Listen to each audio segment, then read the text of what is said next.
How are we doing, ladies and gentlemen? Welcome back to the Sean Atwood channel. I'm Ron Swanson. We're here to cover our daily Diddy, Sean Diddy Combs trial update. And I just want to just quickly go over where we left off yesterday. And then I want to jump into a couple of things. Now, I'm possibly going to do a slightly different coverage of the show today and then put a live stream up for about 7 o'clock. That should take us up to about 10 o'clock. And anything we don't cover here, we'll cover there, simply because I think Sean is away and I need to break up the daily stream, if that makes sense. Well, not break it up, but have something for this evening too. Oh, hang on. Excuse me. Okay. Oh, hang on. My mom is calling. Hang on.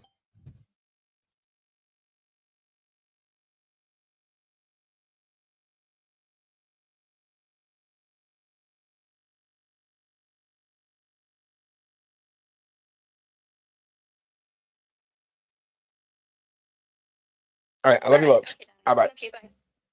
All right. So, oh man, this is a shambolic start. All right.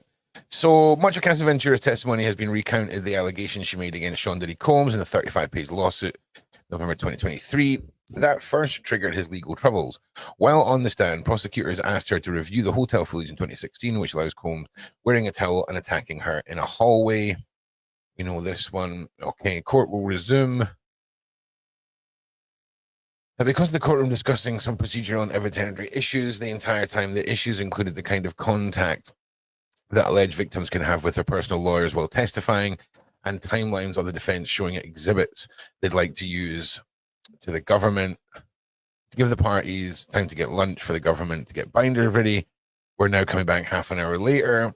Notable absence for Wednesday's testimony: Sean Diddy Combs' daughters. They were present all day Tuesday as Cassie Ventura recalled the graphic details of the sex and violence. Combs' three sons, Christian and Justin Combs and Quincy Brown, were here Wednesday to support their father as Combs' mother, Janice Combs. The court is back in session. Shows on Lucas press evidence. Okay. Cassie Ventura was shown an image of Maya, an alleged victim who will be testifying under a pseudonym, and asked whether she is familiar with her. Ventura said she was. She next identified an image of Jules, a male escort, who previously referred in testimony to these images from the freak-offs. Ventura confirmed. Cassie Ventura has shown an image of, Ventura identified another image of herself and Jules at a different freak-off. There are still images from videos that were taken from Ventura's personal devices. Wow. Jurors did not have any noticeable facial expression as they looked at a series of freak-off photos shown during Cassie Ventura's testimony. Some looked at their screens briefly as each photo was shown and then switched their gazes to Ventura or the prosecutor.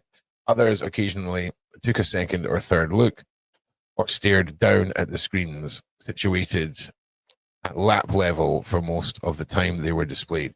Jurors at big trials often remain dispassionate even while viewing disturbing court exhibits or hearing unsettling testimony. Cassie Ventura was asked by the government if she ever started a fight with Sean Combs. Ventura said she did. Prosecutors Emily Johnson followed up by asking if she had ever seen injuries on Combs as a result of a fight. As a result, Ventura started. Ventura said she hadn't. Johnson asked if Ventura was injured as a result of him becoming physical. She said she had been. There would at least be a bruise. These fights would require days worth of recovery, she said. She said she was about to elaborate on where she would hide out. She said a hotel room before Sean Combs' lawyers objected to this line of questioning. Both sides are now having a sidebar with the judge. Cassie Ventura recounted once initiating a physical fight with Sean Combs as they rode in a Cadillac Escalade in LA. She said she punched Combs in the face as hard as she could, after which his whole demeanor changed. His eyes went black. He began to attack her. Ventura said he took shelter under the back seat of an Escalade, she said. She tried to cover her face as Combs stomped on it. Damn. The stuff this woman has been through is unreal. Hope everyone's doing well today, by the way. I'm sorry if you guys are getting kicked. Asha has arrived as well. So once we're done today, we'll be making some plans. All right. Inside that Ventura saw her face. I didn't look at myself at all, just knots and bleeding, swollen, everything. She told the court she recalled that she was vomiting when Combs appeared, and his demeanor transformed once again. The person he switched over to during the car ride was now gone. Ventura said Combs was freaking out over her injuries. He said he had told her to sneak out of the house with security and hide out in a hotel. She checked into her room that night. Damn. Cassie Ventura is now being asked about Kid Cudi, a rapper she mentioned in the 2023 lawsuit. When she claimed Combs threatened to blow up Cudi's car in a fit of jealousy, according to the lawsuit, Cudi's car exploded in his driveway a short time later. Damn. Ventura said she dated Cudi, whose legal name was Scott Mascudi, for a brief period in 2011 when her relationship with Sean was on and off. Combs found out and he went through her phone during the Freek offs in LA. Ventura said he found an email between Ventura and Mascadi's staffers that mentioned bringing Ventura's toiletry bag to Mascuda's home. Ventura said Combs put a wine bottle opener between her finger. Whoa. A wine bottle between his fingers and lunged at her, and she managed to escape. Damn. That is proper scary psychopath. The government asked Cassie Ventura to review an email she wrote to her mum in December 2011 while she was traveling home to Connecticut for Christmas holidays, writing under the alias Veronica Bang. Ventura told her mum that Sean Combs had threatened to release explicit videos of her and threatened her and Scott Mascudi, also known as Kid Cudi. She said Combs told her he would be out of the country when he retaliated against them. Oh my God. Ron, talk louder. Oh, hang on a second. One moment, please. Okay, Ron, speak louder. So, give me 1 second. All right. So tell me, is that a little bit better for volume? Is that a bit better for volume? Let me know. Must be my headphones that are up too loud. Yeah, I guess my headphones are up too loud. There we go. All right. Okay.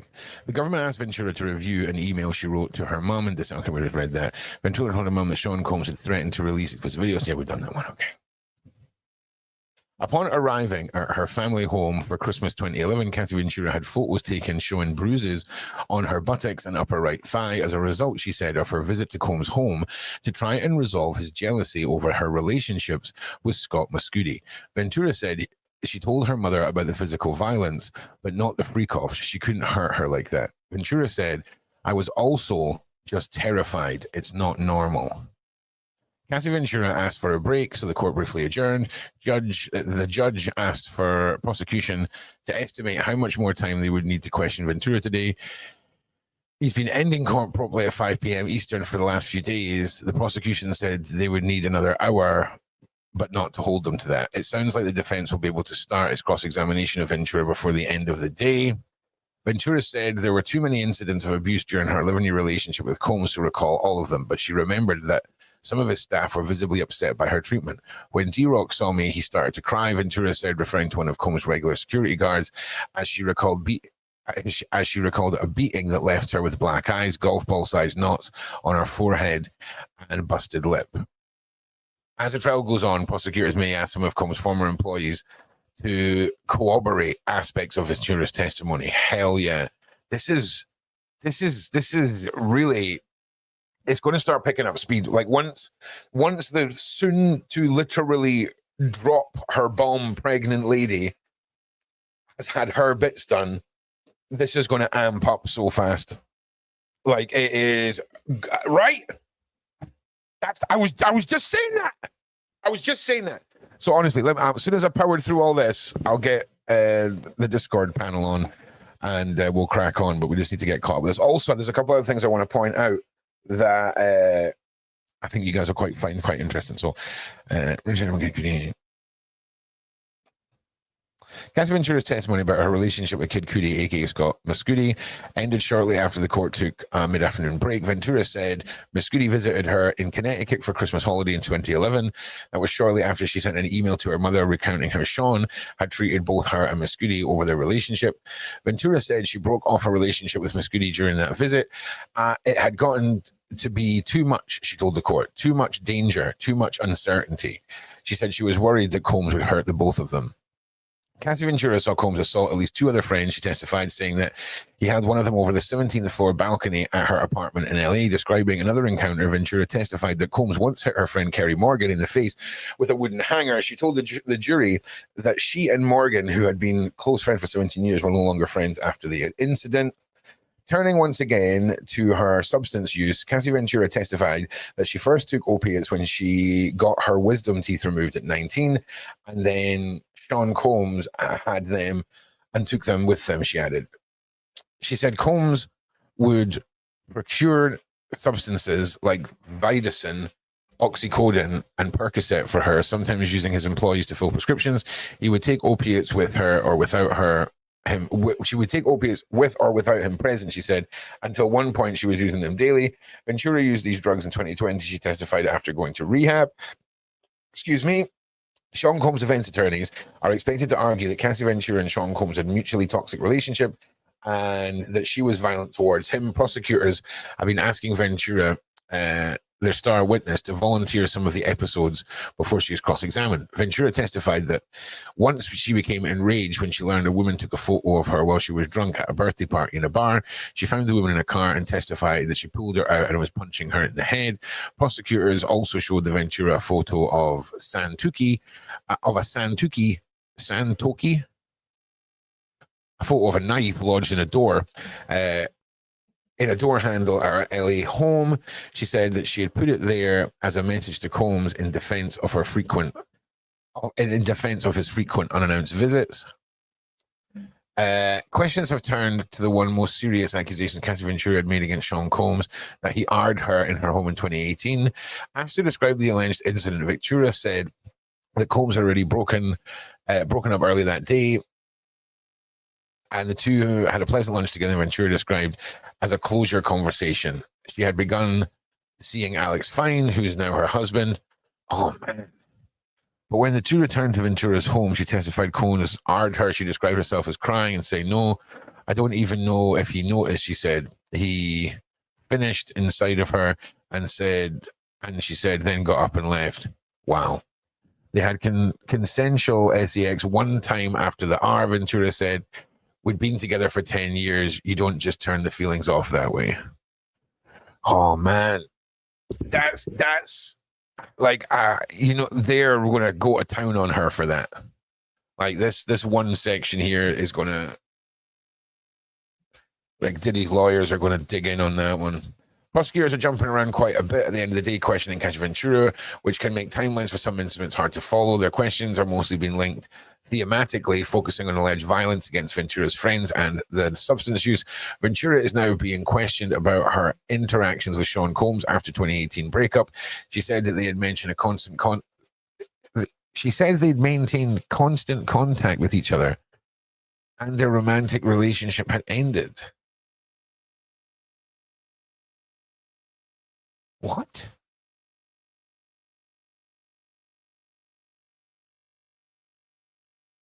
Okay. In a text exchange to Cassie Ventura after they broke up, Sean Combs demanded that her new boyfriend, now husband Alex Fine, refund payments to Combs made when Fine worked as his personal trainer. What?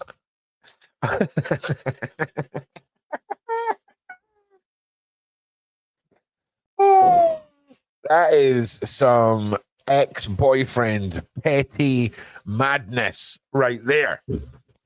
Yeah, of course, yeah. Hell yeah. In fact, you know what? Hell yeah. All right, there's one decision that Diddy has made that I can get behind in this whole trial. Hell yeah. You hire a personal trainer for your wife and she leaves you and marries the personal trainer, you should get a refund. 100%.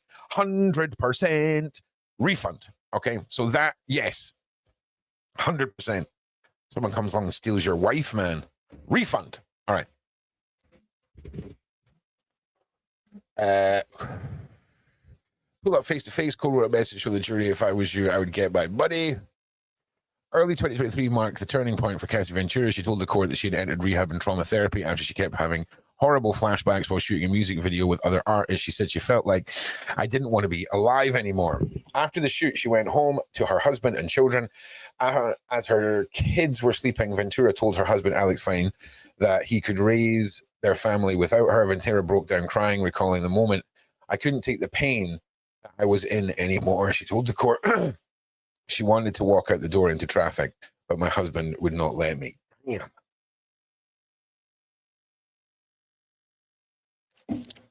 How we doing? Lady D, my G. Oh yeah, listen, Ron reckons he's going to be back to normal. He thought he was going to be back to reality yesterday. But it's looking like it's going to be Friday. So everyone that's waiting and stressed and worrying, don't worry, okay? We're just recombobulating right now. What kind of pain did Combs put you through? Prosecutor Emily Johnson asked Cassie Ventura. I think more than anything, personal shame and having to carry the things that were shameful to him, Ventura replied through tears.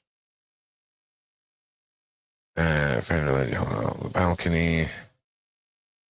Okay, this I do believe. Oh, hang on. Cassie Ventura testified that she witnessed a chilling encounter where one of her friends was physically assaulted by Combs in LA apartment. The accuser is Brianna Bana. Whoa. Brianna Banana. But we're just going to say Brianna. We're just going to go Brianna, who alleged in her November 2024 SEX battery lawsuit against Combs that he dangled her off a 17-story balcony and then slammed her into a patio furniture on the balcony. That is proper, like, James Bond evil villain stuff. Do you know what I'm saying? Balcony dangling. That is psychopath. According to Brianna's complaint, Brianna and Brianna's then girlfriend were sleeping in Ventura's apartment when Combs began shouting and banging the apartment door. Brianna told her girlfriend to hide in the guest bathroom before Combs entered and advanced towards Brianna. He accused her of doing something. Brianna did not know then and does not know now what Mr. Combs believes she did. The complaint said Combs had denied all accusations and dozens of essay lawsuits filed against him. Cassie Ventura revealed on the stand that she accepted a $20 million settlement of a payment from Sean Combs a day after filing her explosive 2023 lawsuit accusing him of SA. She said she was also in talks to write a book about her experience when he had paid her. I wanted to be compensated for my time and the pain and many, many years of having to try and fix my life, Ventura told court. She's heard her litigation against Combs is over and that she is testifying against him to do the right thing. Cassie Ventura revealed, oh wait, no, my brain is all over the place today. I can't carry the shame and guilt. Ventura said nothing that she took part in hiring escorts for some freak-off parties where they say she was aid.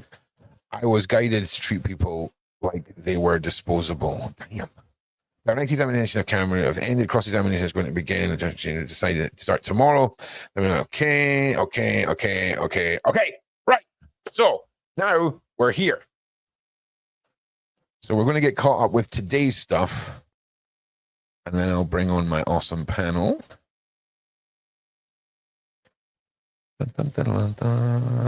Sean Diddy Combs trial in New York City has one. Okay, right, okay. Line is shorter the past day. Cups of coffee, regular trials. Okay. Sean Combs has arrived from lockup and is in the courtroom, his usual seat in the defense bench. He's in deep conversation with his lawyers, wearing a typical trial uniform of a sweater, honey-colored it seems, and a white-collared shirt. Honey-colored.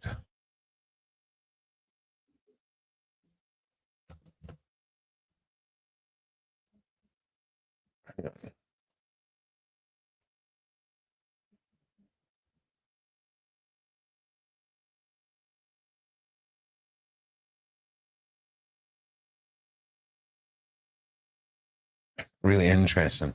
We would say honey was yellow, right? Right. So when we look at the psychological effects of yellow on people, it's like it gives you like a positive sense, right? It's weird. Colors and all of that is an interesting one. A soft orange. Right, hang on a second.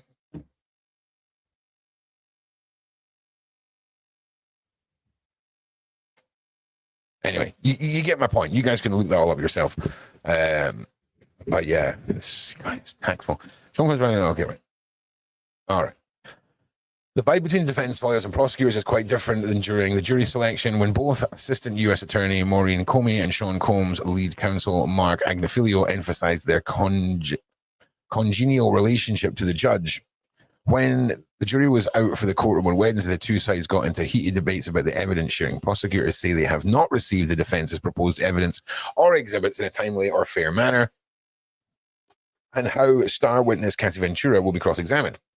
After the jury was dismissed for the day, Wednesday afternoon, there was prolonged discussions about whether certain texts between Ventura and Combs could be brought forward today, specifically an exchange in which Combs asked Ventura whether he was effing anybody. The court has stated that with the defense and prosecution picking up where they left off on Wednesday afternoon, discussing whether certain text messages can be submitted into evidence when Cassie Ventura is cross-examined later today, prosecutors argue that the messages can be shown to Ventura to jog her memory, but they don't want the text put into evidence for the jury to view. Combs' defense has been quite adamant that they want the jury to see these messages because they speak to the jealousy and infidelity that is at the heart of this case. Oh, spicy. Defense and prosecution lawyers are locking horns over... Defense prosecutions are locking horns over what is known as the R-Shield law, a rule that dictates which evidence concerning an alleged victim's behavior, in this case, Cassie Ventura, can be admitted when it's considering misconduct in this case. It's so messed up how our cases are handled. Like, what's your history got to do with whether or not you've been hard or not? What if you've been the most promiscuous, consensual individual ever, and then you get hard? I don't understand how the two are relevant. I just don't understand. The defense argues that text messages wants to share about whether Ventura slept with people other than Combs are important to show the defendant's state of mind. While the lawyer's debate has focused on one specific set of messages, the defense wants to introduce similar text conversations throughout its cross-examination and perhaps over the course of the trial. Right, let's just check and see if there's any more. Cassie Ventura is... Hang on. Oh, yep. Cassie Ventura is back on the witness stand and cross-examination is about to start. She's wearing a tuxedo-style jacket and a light blouse, her hair tied back into a ponytail. I'm telling you, we have nailed that timing today. Nailed it. Right, so let me just see what is going on the Discord. I also need to order a coffee. If anyone would like to buy me a coffee, there's a link for my PayPal in the description. Feel free to do so. Stacey is in the waiting room. How are we doing, Stacey? How are you today? Good morning. How are you? I'm very well. I'm very, very well. So a lot has happened since we left yesterday. A lot of juicy, horribleness, disturbing updates. Yeah. Well, the juicy part is that there's a new victim that has filed a lawsuit overnight. Okay. I don't know if you've heard about that one. I have not. Take us through it. So there's a woman that is now suing Diddy for essentially some similar things that we see with Cassie. And she, is claiming that he forced himself on her. Okay. And she was relieved when she saw the size of his tool. His tool, okay. And she tried to fight him off and get away from him, but he restrained her. Okay. And as soon as it was over, she cleaned herself up and ran out the door. This just in overnight. And as well, yesterday there was mention about Suge Knight. Yeah. And Suge Knight had a conversation with News Nation, which was the same news channel that interviewed John Oddie, who is the S worker that is incarcerated that we think is going to be on the witness stand. Oh, wow. Suge Knight had a conversation with them last night. And because his name was mentioned during Cassie's testimony, and Suge Knight said he was aware that Diddy was trying to come after him that night. However, Diddy didn't show up, or else things would have ended very badly. Wow. Not for Suge Knight, but for Diddy. So he basically confirmed what Cassie said during court. I would be, I don't think that the feds can bring in Suge Knight all of a sudden. But, they could if they wanted to, I think they really need to focus on, instead of it being, there's a lot of riffraff that went on, right? But I think the strategy is for them to focus on what is going to get them the conviction of the trafficking and the RICO and all that, 100%. The trafficking. Yeah, they've got to focus on the end game. Pam has joined us as well on the Discord panel. How are you, Pam? I'm okay. All right. Can you hear me? Morning. Yeah, we can hear you great. Oh, good. Yeah. Yeah, go on, carry on. I was just listening to what Stacey was saying to you. Well, look, there's a couple of things I wanted to point out to everybody. Yeah. Yesterday, Law and Crime have uploaded an AI-generated version of the opening statements, and it's really well done. So I'm going to play a little bit of that, and honestly, if you haven't seen the opening statements or anything with him in front of male escorts, the defendant insisted that the sex occur in a very specific, highly orchestrated way. These sexual performances lasted multiple days and involved multiple escorts. The defendant called these encounters by different names. This is awesome, by the way, right? I just want to say, so go and check that out. It's a good half an hour long, but hopefully this is a glimpse into what's going to be rolling out over future cases like this that are behind closed doors that don't get media coverage, where we're going to see the AI transcripts and be able to sort of have that visual engagement. I'm excited for it. I really am. So go and check that out on the Law and Crime YouTube. Now, not much going on outside the building as of yet. Today, the updates are coming in pretty rapid. So they're going to cross-examine her. This is going to be an interesting day because you don't know how the defense is going to approach Cassie, because if they go at her too aggressively, the jurors are going to be like, why are you picking on a pregnant woman? She's already been through enough, but now she's, ready to pop with this third child. So they have to really be strategic on how they approach their cross-examination. Because if it's too much, it'll really ruin their whole defense. And I know we can all expect that they're going to try to attack her character, try to attack the consent of things. So it'll be interesting to see how Cassie is prepared to deflect that. You know, I mean, she did say numerous times yesterday that she told Diddy that she didn't want to do it, and she kept trying to get away, and he kept trying to come back after her and got abusive with her, you know, whenever she would try to stop it. It'll be interesting to see how they address that. Yeah. Also, I think, Ron, also like the small bit that you just read out with regards to, obviously he had AR'd her, and then the following time she had consensual. Yep.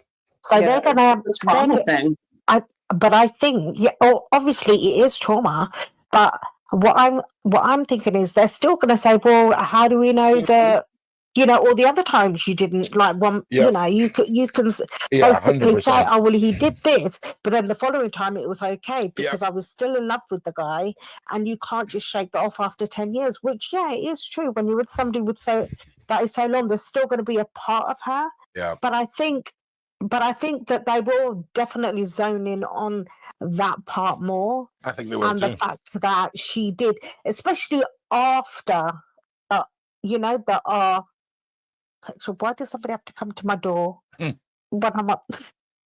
Sorry. That's right. Just can you just give me a second? Yeah, no problem, Pam. Just mute your mic for us.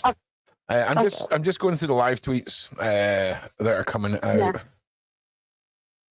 So, you know, I can't wait for the feds to bring in their doctors who are going to talk about the psychological part of all this. You know, that'll help justify Cassie going back that one time after just to be clear, when we say they're going to go to town on her for that, we're not agreeing with them. We're just, from a legal point of view, they're going to weaponize that against her 100%. So Inner City Press has been doing his thing. Let's just see what he has been tweeting here.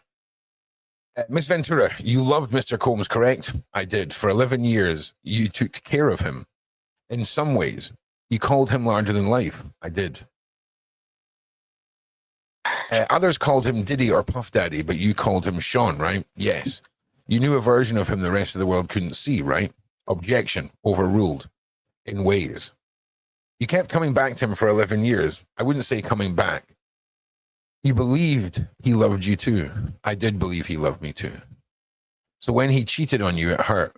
Not every time. All right. Man, like, it's like I say, it's going to amp up now.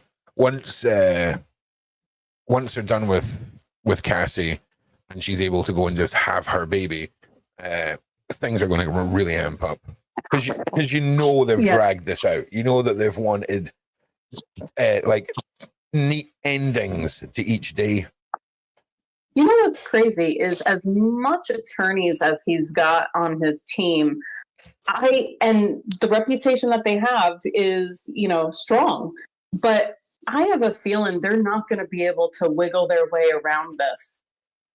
They can try to weaponize her and, but at the end of the day, most people in the public, let alone lawyers and anyone in that courtroom, knows that when people are being abused, it takes, the average is 9 times for them to try to leave before they're successful. Yeah. And, you know, not only that, but there is a thing called trauma bonding. Yep. You know, and so there's a lot of psychological components to this that they're not going to be able to avoid. Do you know what's really interesting is the jury? It's 2025, right?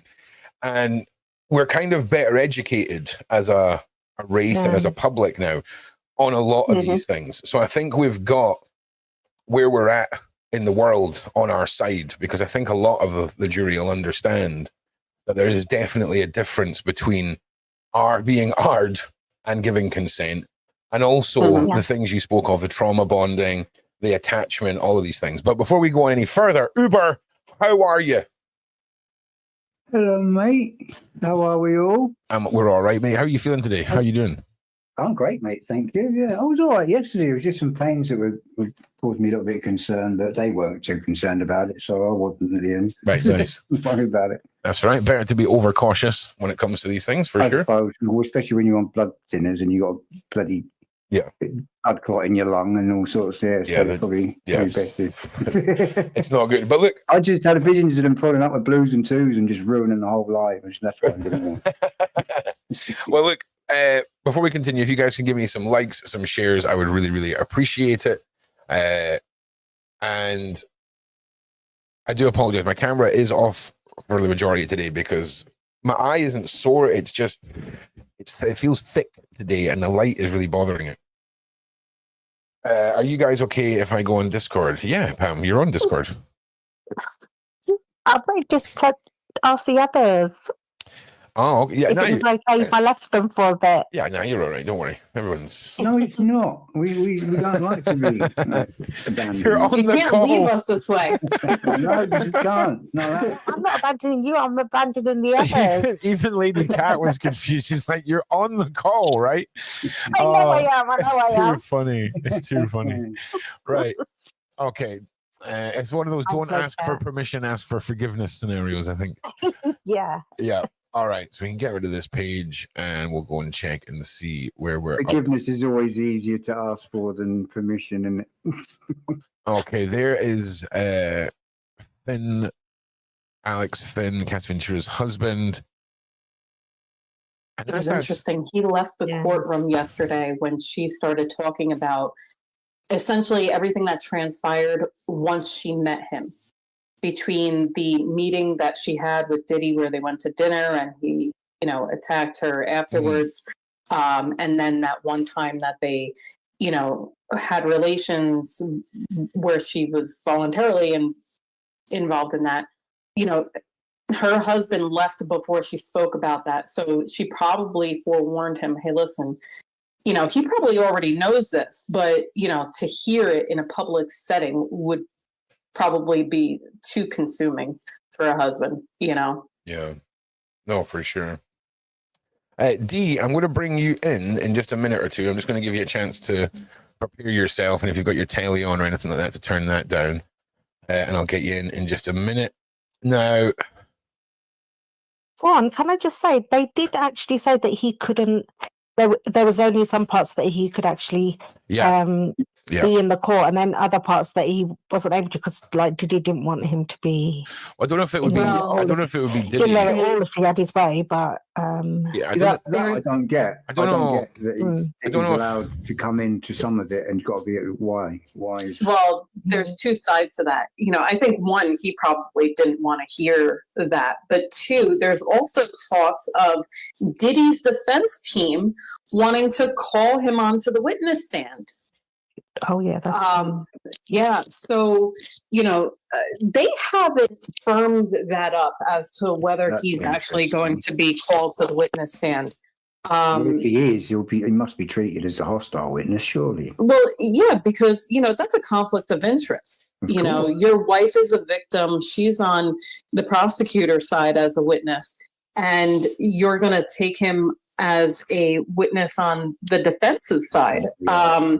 I don't know if the judge can entertain that, but they haven't announced whether or not it's he is or he is.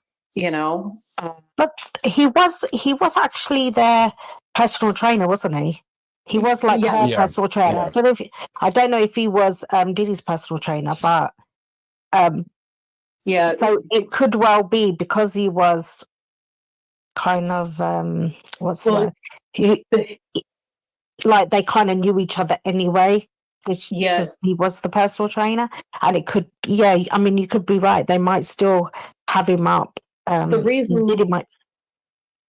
why the defense team wants to try to bring him on the witness stand is because when Cassie was pretty newly in the relationship with him, Diddy was saying, I want a refund for the money I paid this guy, which, Ron talked about briefly before. But Cassie's husband was sending threatening messages to Diddy. And so that's what the defense is going to want to address. Now, is it going to be something viable for the defense to even talk about? I mean, I don't understand the strategy because, you know, he's sticking up for his woman, you know, right? And trying to. Yeah, can I just say, yeah, because that's just like anybody's husband's going to do that. Right. I think if they find that you know what's happened to their wife, how she's been treated, doesn't make everything. it legal. So doesn't make it legal though. Him first. It doesn't make it if you're someone's wife and you then threaten somebody who's R-worded her, you know, it's the right thing to do, but is it legal? Is it going to be the best thing in a legal scenario? Probably not. You know? No. He didn't make any life-threatening threats in those text messages. Okay, well, so that would be a different scenario. Which is why he's not in jail then. Do you know, Ross has just said Kanye West is an earth sickle. I read today that people are starting to assume that Kanye West has been building up to an insanity plea so that he can't be dragged into any court cases, which would kind of explain a lot of the things that's been going on with him. I believe it. I think I read something like Diddy was going to do that as well. He did try that tactic, and he also tried the race card. You know, I mean, not for nothing, but for one, there's people of all different races that are involved in this trial. Yeah. You know, and two, Epstein was white. Weinstein was white. You know, this isn't about black or white. This is about what is wrong and illegal and needs to be persecuted in federal court. The question I have, just you know, off the subject slightly, but my question is, how is it that as a community, as a species, as a society, what went so badly wrong that us as a species now are looking at that behavior being normalized? I mean, it's not. To get accepted, it's now normalized. How far bad have we gone to allow that? That's what I want to know. I think it's become more public now. It's not. No, things have gotten way better than they were, man. People are watching this and thinking it's normal. Listen. As a society, it's our responsibility to educate our kids and say this isn't normal behavior. It's still going on. Listen. We used to gather in hordes to watch men and women chop each other up for fun in arenas. We've come a long way, people. Okay, it's just you've got to remember. So why have we still got these reprobates behaving like this? Well, because it's on all of us. It's a long time to change society. It's been here for centuries. It's been here for centuries. Okay, I know. It's not a new thing. Aristocracy's like seeped in that. We've not gotten worse. It's just our ability to dial in on it has gotten way faster. Okay. I didn't say we're getting worse. I said how badly out of the way wrong have we gone? Well, that's kind of what you're saying. Society, as a species, to allow this to happen. No one allowed it to happen. Still see it as normal behavior. I don't think anyone's allowed it to happen. I mean, the people that are like-minded have allowed it to happen. And that's the evil. Yeah, right? What I mean is, people have looked on and they've thought this behavior is just everyday normal behavior. Well, I don't know if it's people looking at it as normal versus people knowing I'm only one person. I can't do anything about this. You know, this is more than. Look at all the people that were at the parties. Look at all the people that were there seeing it. It's normal to them. It's normalized. This is what I'm getting at. Well, let's just say one thing. Yeah. Are you there? Yeah, no. I'm just saying because everybody's saying that about the normalization. A lot of this is just.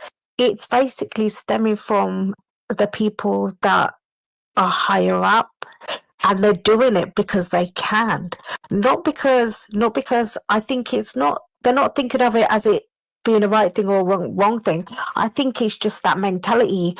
When you have money, you can do whatever you want and pay for whatever you want. And I think this kind of thing, it's not just Diddy that's doing this. I'm sure, like after him, there'll be somebody else doing it. It's the fact that they have that. It's the fact that they have that control, and that they think that because they're rich and they're untouchable, they can do it.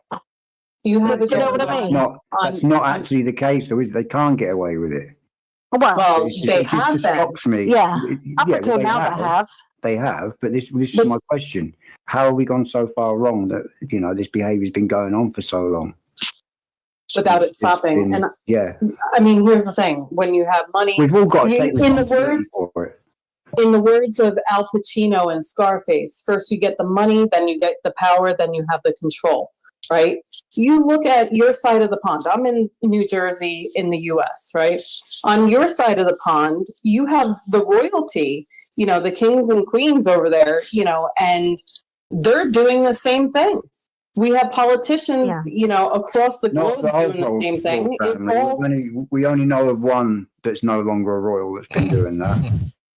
Sorry, I'm a royalist. I'm not allegedly doing that. Yeah. Yes, allegedly. Well, yeah, but he's the only one. Well, look, we've got the other ones don't seem we've got an update from the courts. So before I turn this back and introduce D, let's just get through this update. Defense attorney and Estivio has begun a cross-examination of Cassie Ventura, seeking to counter the devastating portrait Ventura painted of Sean Diddy Combs during the last 2 days of testimony. Estivio began her questioning by focusing on the love, passion, and care she said Ventura and Combs shared. To you, he was Sean, the attorney said. You knew the real Sean that other people didn't see. Steve, how do you pronounce this? Anyone know how you pronounce this? Estivio? Let's go with Estival. Then brought up something Ventura mentioned in previous testimony, that she would occasionally get insanely jealous in their relationship with Combs. He gave you a lot to be jealous of, Estavio said. 1 second, let's see if there's any more. The defense is showing Cassie Ventura emails in which she and Sean Combs express love and affection for each other. Combs told her that it makes me so happy that you could fly to Atlanta just to see me, with a number of exclamation. Is it?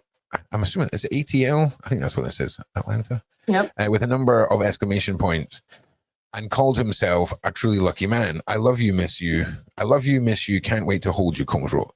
Cassie responded, I'm a very lucky woman. I miss you so much, and I'd never fly wherever, and I would fly wherever to see you. Combs' team has arranged that despite the violence that occurred in their relationship, Ventura deeply loved Combs and willingly had sex at Freek parties to please him. Damn! But I don't think he loved her, though. No, that was a love bombing. Yeah, I think he was always keeping her sweet and telling her the right things that she wanted to hear. Doesn't matter. Doesn't matter if they can prove that she loved him and she loved him enough to willingly do these things because she loved him. She's screwed. D, are you there? Okay. Hey Ron, can I say something real quick? You sure can.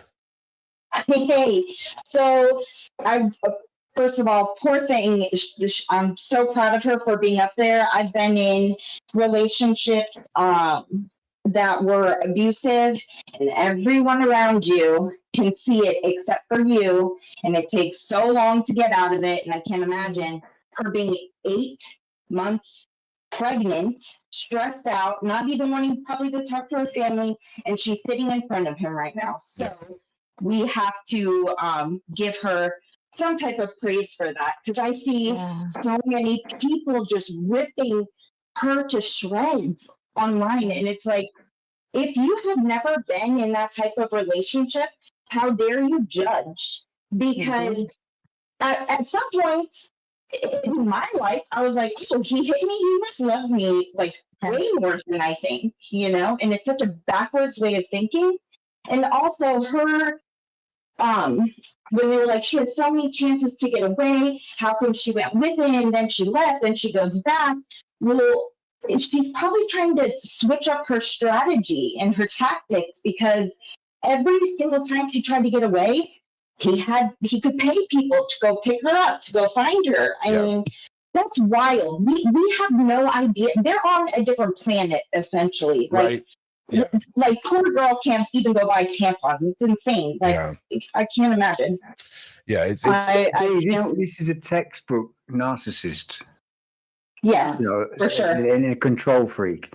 Why people are asking, I think, is people that haven't been in that relationship don't understand it. I only understand it because of what my interests are. Yeah. You know, people that haven't had any kind of exposure to this won't have a clue what the hell's going on. So that's a great thing, though.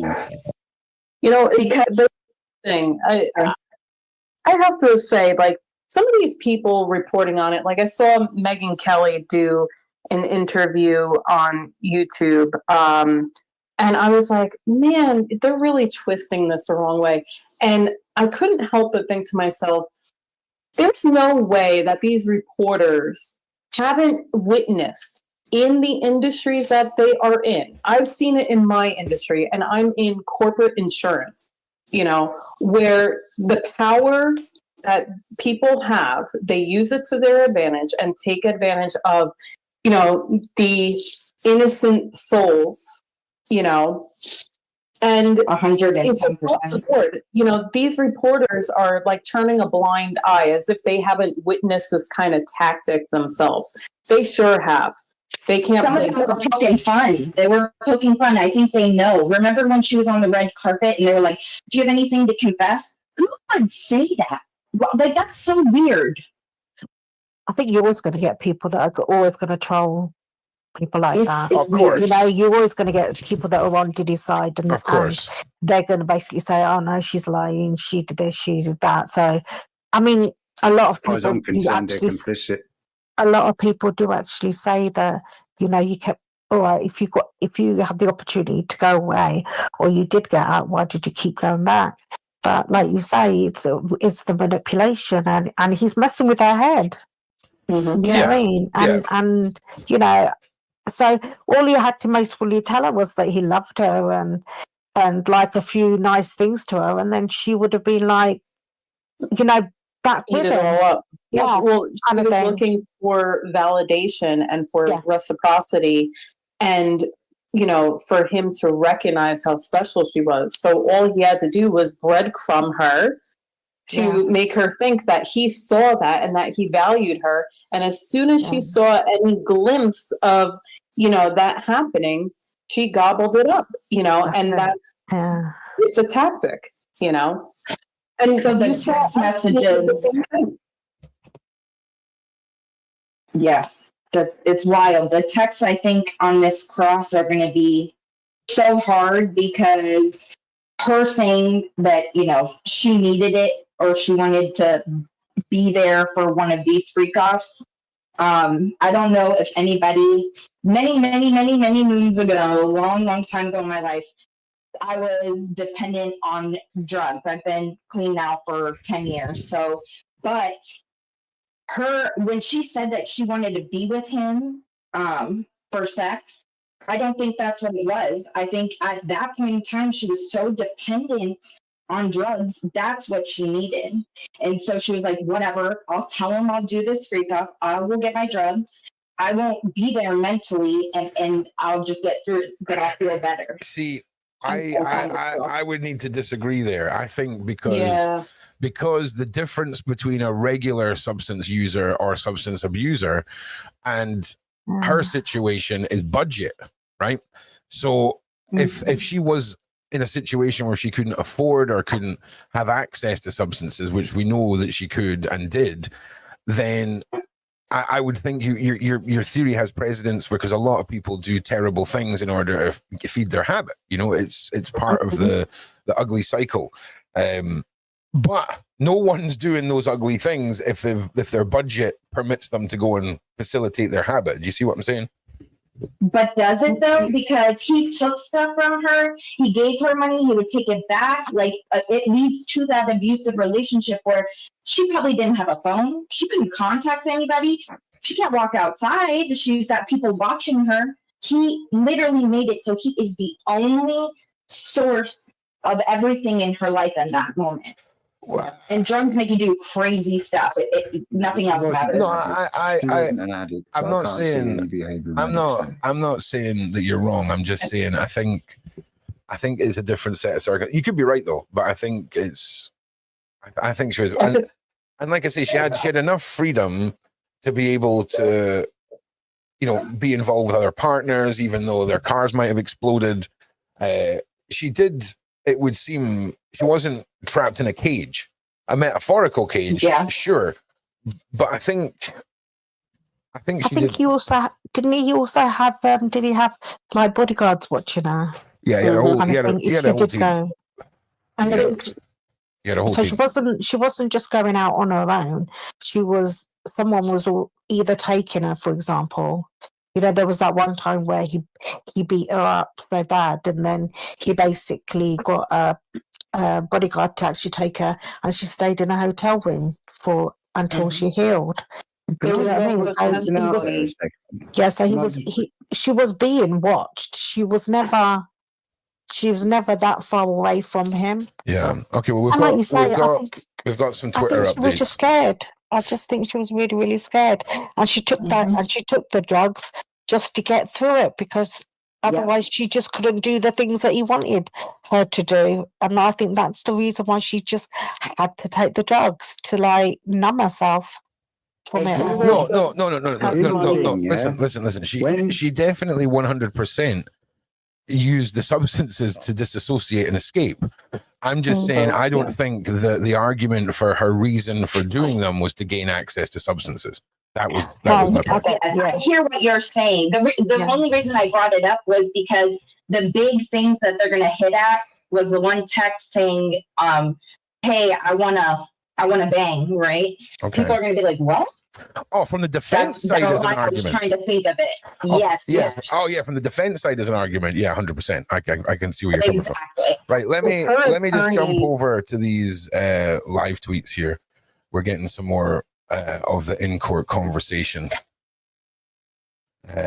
Real quick regarding that text message, if her attorney was smart, and I'm sure that I'm pretty certain that this was the case with her. I think that text was another way that she was trying to get alone time with him. She pointed out that the only thing that they did, the only time she was able to see him was for the freak-offs. And I think she was dying to get some time with him outside of that. And, hopefully she, testifies to that today when they, address those text messages where she wanted to see him. She wanted that relationship to be an actual relationship, not her feeling like a slave, to his desires, and hopefully she's prepared to explain that to them. The prosecution should have gone into that. Have any of you ever seen a child? All right, listen, what I'm going to do, Discord, is I'm just going to mute you just now because I need to get through these updates, and I'll cut back to you just shortly. All right, so I want to get through these live updates, so just bear with me, everybody. I thought you were going to take off this playlist. I keep trying. Okay, we'll be there. There are also 24 exhibits that the government has objections to, and they are listed in a chart. Just one's in the chart. The judicial documents are not going into the public docket, not in the case in many others, not in any other SDNY. Bring the jury in. Okay, here we go. Here we go. So we read all of this. You kept coming back for 11 years. I wouldn't say coming back. You believe me too much. Okay, we've read this too. When you cheat on him, it hurt you. Bring up the defense. Okay, bring up the defense exhibit. Objection, not in evidence. That's true. This is not in evidence. Miss Ventura, read it just to yourself. Why did you send this message? To let him know I was going to dinner. What was going on when these messages were sent? I'm not sure.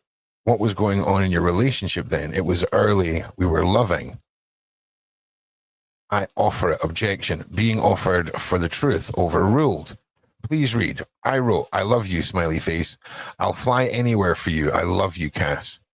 This email, 2009. Objection. Hearsay. Ask more questions. From BlackBerry, was it BG? Baby girl. What is BG? Sorry, baby girl. What did you write? You hungry? Pop, pop. Oh man, the pop, pop line. And Mr. Combs wrote to you. We are so in love, we don't do anything else. How long had you been seeing each other? Like 2.5 years. Please read this, 1364. I haven't talked to you at all. You don't even try. You rushed me off the phone. I'm really hurt. I don't need your money. I need some attention. You wanted your special time with Mr. Combs. Yes. All right. let me just go back over to here and I'll cut back to Discord. Because I imagine, will these tweets just appear when they come? Well, we'll find out in a minute. We will find out in a second. Ron's also ordering coffee because we are at that time of the day. Right, where is Discord? You guys are here. Uber's dropped out. Bring him back in. There we go. Sorry about that, guys. I just wanted to get those updates out because it seems like they're really pushing hard to paint this loving and consensual side, and it's almost like they're wanting to push for Cassie to be. They're highlighting moments of jealousy and where she's being feisty, and where do you think, Uber, right, this is going to go next? What do you think the weaponization is going to be that we're going to see from the cross-examination? Oh, I certainly think we're in for a bit of a rough ride. She is anyway. I think. I think this is a build-up. This is the prosecution and the defense will be holding back their big punches towards the end. Yeah, I think so too. This is only the tip of the iceberg that we're going to hear. I think they're going to try and say that that she was an abuser herself to him, which it's all a bunch of BS. But I think they're going to say that she was abusive, that she was an instigator, that she was a nympho, that it's just, yeah. Why do you think it is, right? And I said this earlier. Why is somebody's consensual sex life, and whether or not they're a victim of being AR'd, why is that even relevant? It seems so. I would say because of the false allegations, they have to go into it. I mean, don't get me wrong. I understand why the prosecution do it, because they're trying to prove the innocence of somebody who's up for R, right? But it always blows my mind when I'm reminded on what a victim of that crime has to go through to get justice. Yeah. It's mad. It really is mad. It's disgusting what they do to them as well. The sort of questions they ask. And it's just, I don't know how some of these people can go to sleep at night, to be honest. Well, that's why some people don't ever speak up, because they don't want to be dragged through the mud, exactly. Yeah. It's crazy. But unfortunately, it's a double-edged sword of having what's supposedly supposed to be innocent till proven guilty court system. Yeah. That's true. To a defense, so the defense are literally going to rip the plaintiffs apart. They did exactly what I knew that they were going to do with that message, and she responded in the way I was just saying I hope she would, by saying I just wanted some time with him. She was looking for any little breadcrumb that she could get from him. You could see and that. And that's a sign of abuse. Oh, hang on. I'll get you the new Discord link. 1 second. They will. Can we get, if I could be so bold as to ask you lovely people to like and share, help push this out. Here comes the new Discord link. There we are. And I think Sean is possibly away this evening. And I'm going to try and put another couple of shows up later on this evening. So we're not going to be running for 4 hours this afternoon. We'll probably be running for 2 or 2.5. And then we'll be back later. And I'm going to try and put a panel of our usual panel members and some of our channel guests to come and have a little Diddy trial chat with us. So let me just see what the news headlines are saying. 1 second. Yeah, everything is just focused on this cross-examination right now. Now, is this? There's a CNN update. All right, you want to read it out for us? I'm just looking for a couple of things just now. Yeah, fire away.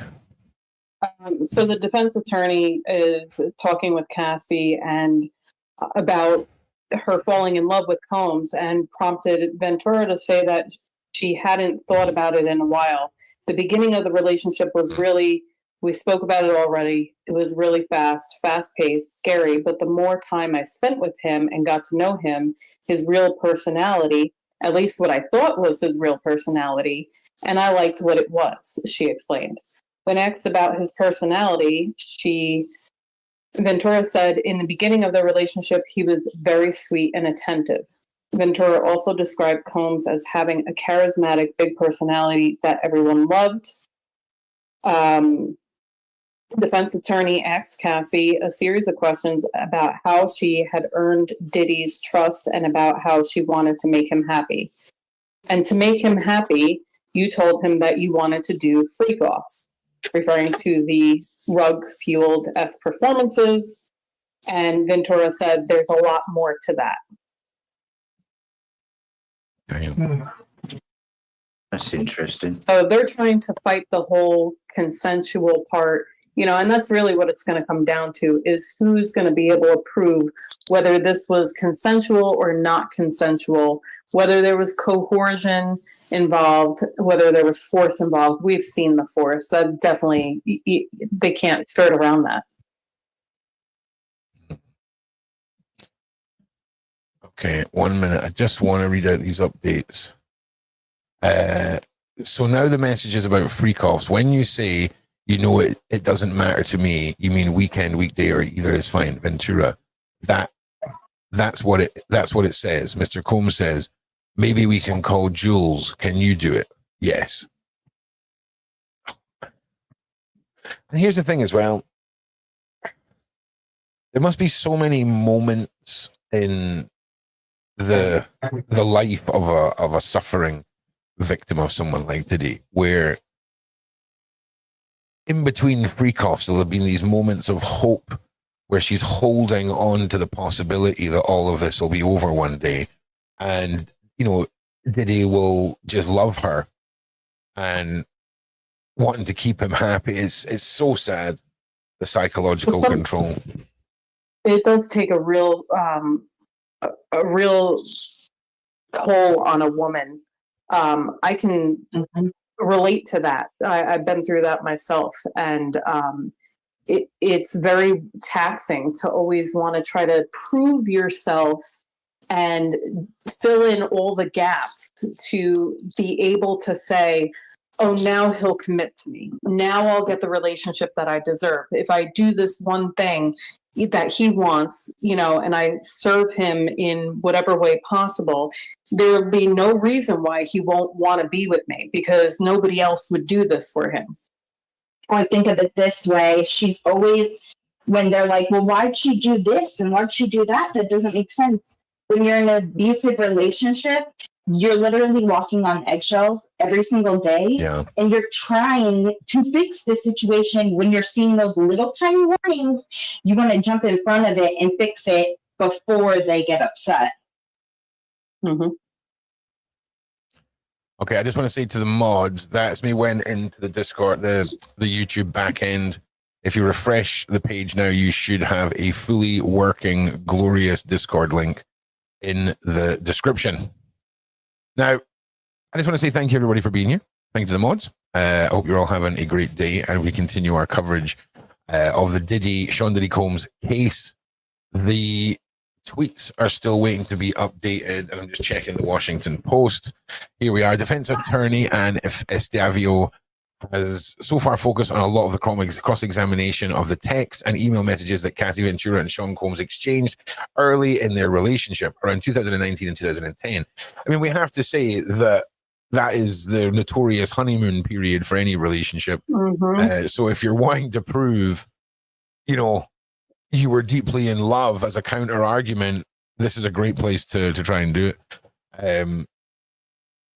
Cassie Ventura and Sean Combs exchanged early in their relationship around 2009, 2010.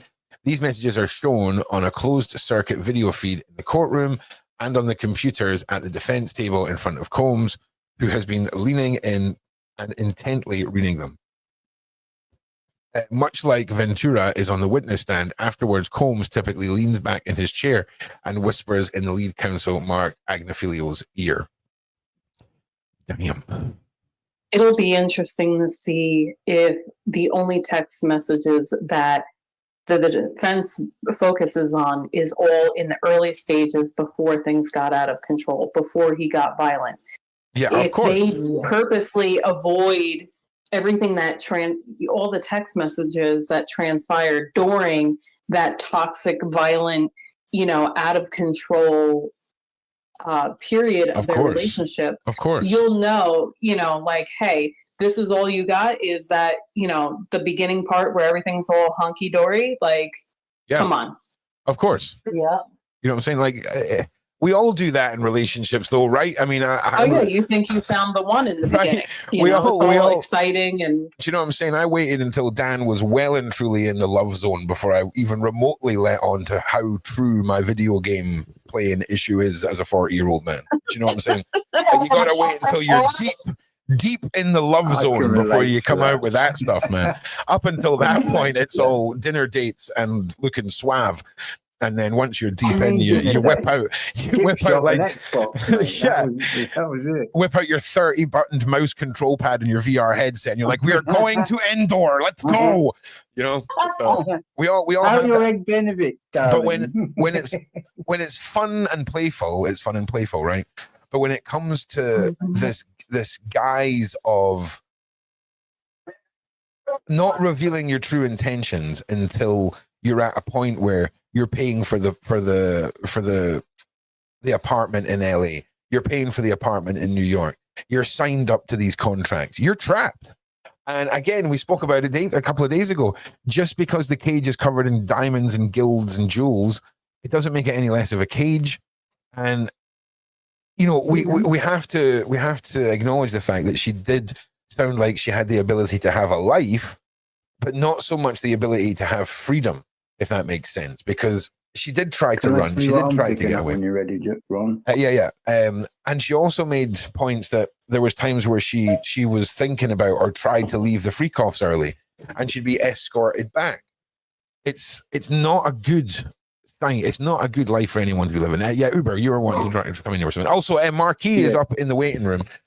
Marquis, I'm just going to give you 2 minutes to prepare yourself, then I'll bring you in to make your comments. And Uber, what were you bringing in there? Oh, also, Pam, I'm going to unmute you because I muted you because your telly was on, but now your telly's off. Oh, sorry. No, it's all right, Pam. I keep muting you, and then I keep forgetting to unmute you. Uber, come on. I keep thinking I'm talking to you, and no one's hearing me. Yeah, that's my fault. I do apologize. It's just because you're beginners, Ron. They don't know what they're doing. I know. Yeah, right. You know what I'm saying? Right. So, Uber, what's your point, mate? So, just a couple of little points. One, I'm picking up some language there that I'm going to say, and this is probably going to go down like a lead balloon. But I'm going to say, she at this point in the relationship, I think she's giving as much effort to control the situation as he is.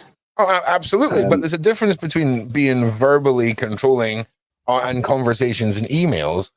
I would have to first know, is there physical abuse at this point?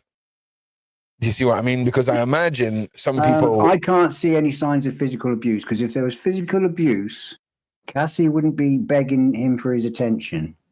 Well, this is another point I was going to make earlier. What we do is we do what worked for us growing up. And in threat situations, you see kids do it all the time. When kids have their arms flailing around where they're playing, you've ever watched it, and if an adult walks into the room and they just stand still and their arms go down, their chin tucks in, it's because they're afraid of that adult. And I've seen it happen. I didn't know what I was looking at the time, but I know now. Mm-hmm.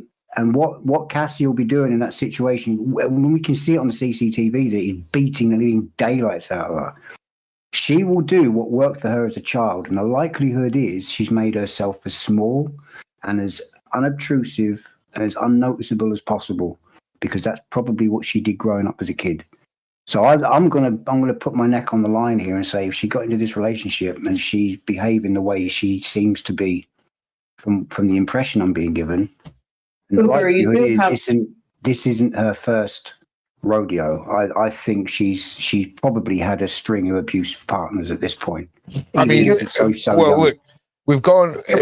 We're talking about a 19-year-old, a 21-year-old at the time, right?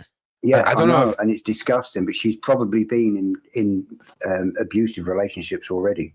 Or there's a high likelihood she has. Or witnessed. It's very true. Yeah. it's interesting that her mother and her brother are in court. Where's her father? And I think, Uber, you may be right. She may have witnessed her father doing similar things to her mother. Because what father wouldn't be in court there to morally support her daughter during this, unless he's so disturbed by this that he knows he can't control himself in the courtroom. I don't know. But well, hold on. Do we know if he is still alive? Yeah, to be honest, it's a moot point, right? We're speculating here on stuff that is, So yeah, I agree with Whit's saying as well. She did say it was her first proper relationship. Whether or not that's true or not, who knows? But it seems like she does have the naivety of a young girl going into this.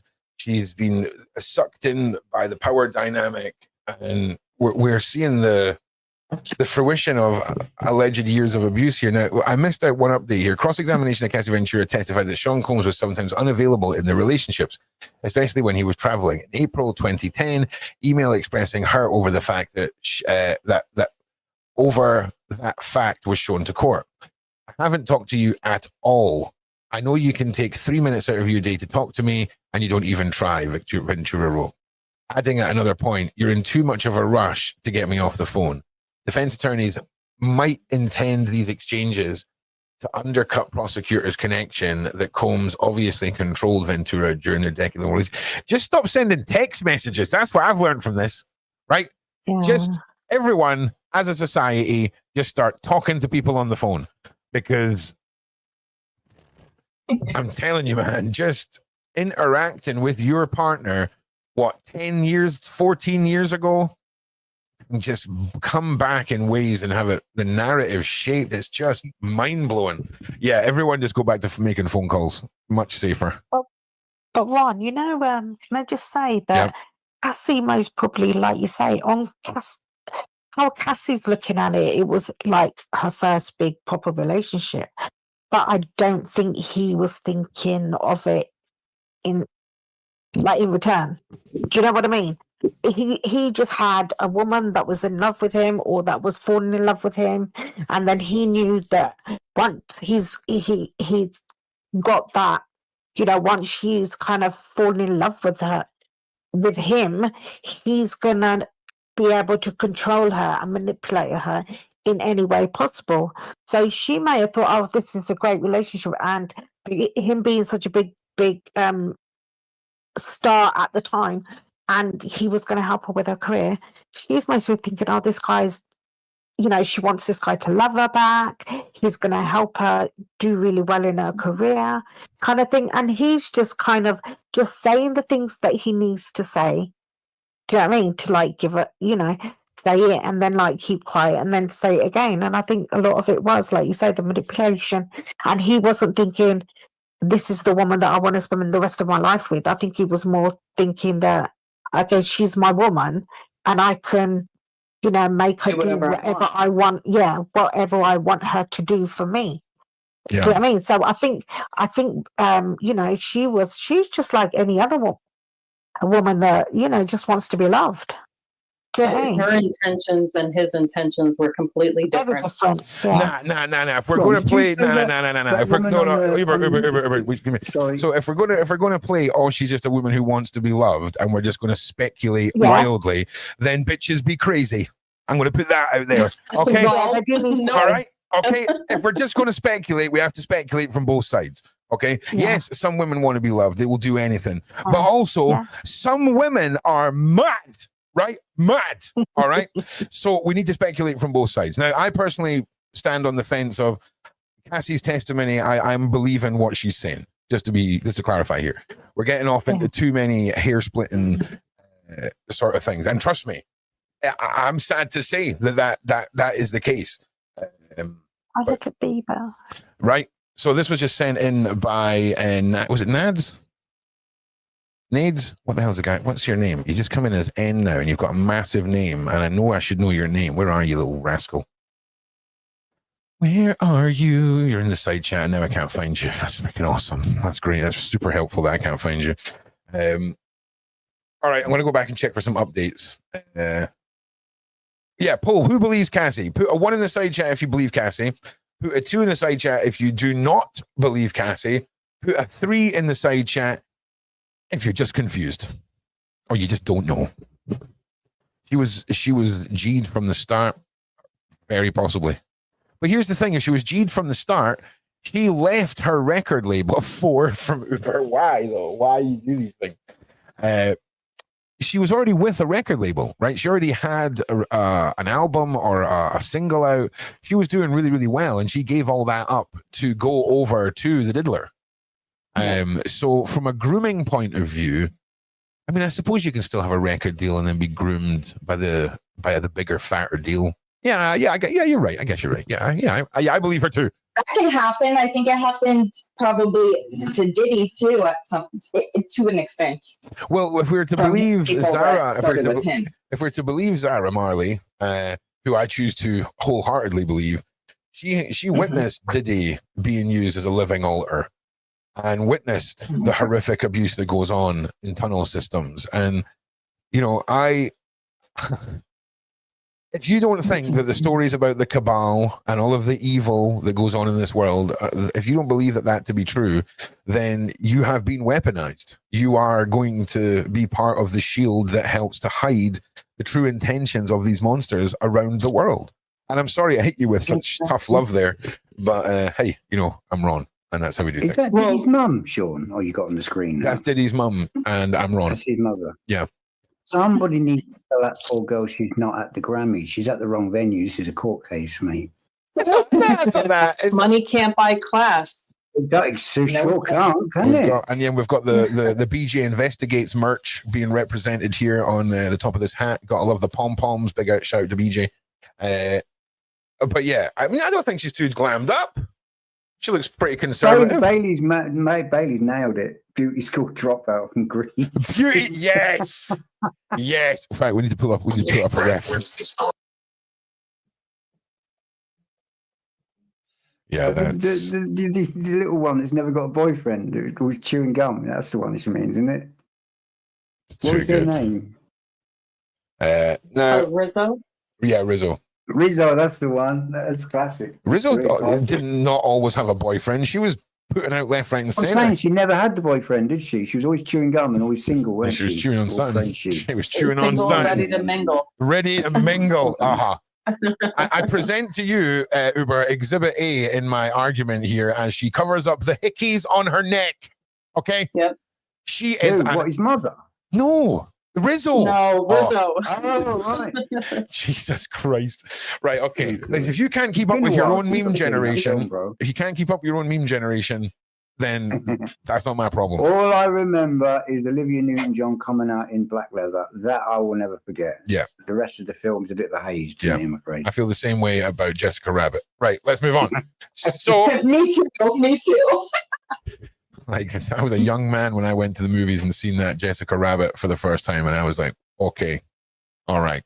Okay, the defense team is suggesting that Cassie Ventura, whose alleged abuse during Sean Combs' freak-off, is central to the prosecution's case, not only helped by the SEX party, she not only helped plan the SEX parties, but also enjoyed them. Defense attorney Anne Estevio brought out the explicit messages from 2009, 2 years into the pair's relationship. So if they started, well, she must have been 23 at this point, because he kissed her at 21, and that's when it all kind of kicked off, right? Yeah. So yeah, okay, I'm okay. So she must be 23 at this point. Explicit message. It can take place wherever. Ventura wrote, Combs asked what day they should hold it.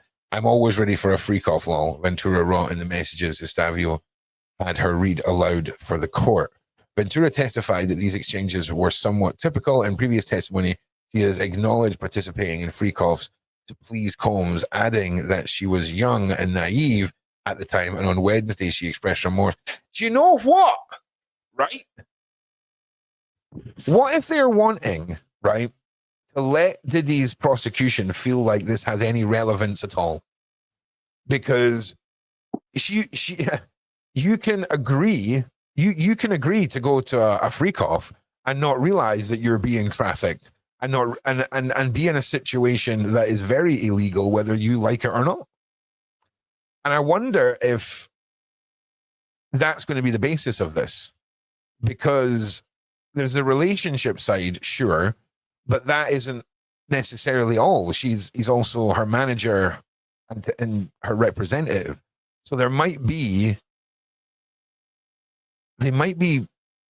cooking here on something. But again, I don't know what I'm talking about. So well, here's what we have to be mindful of. We can't get so caught up in the weeds of, you know, some of these interactions that they keep going over.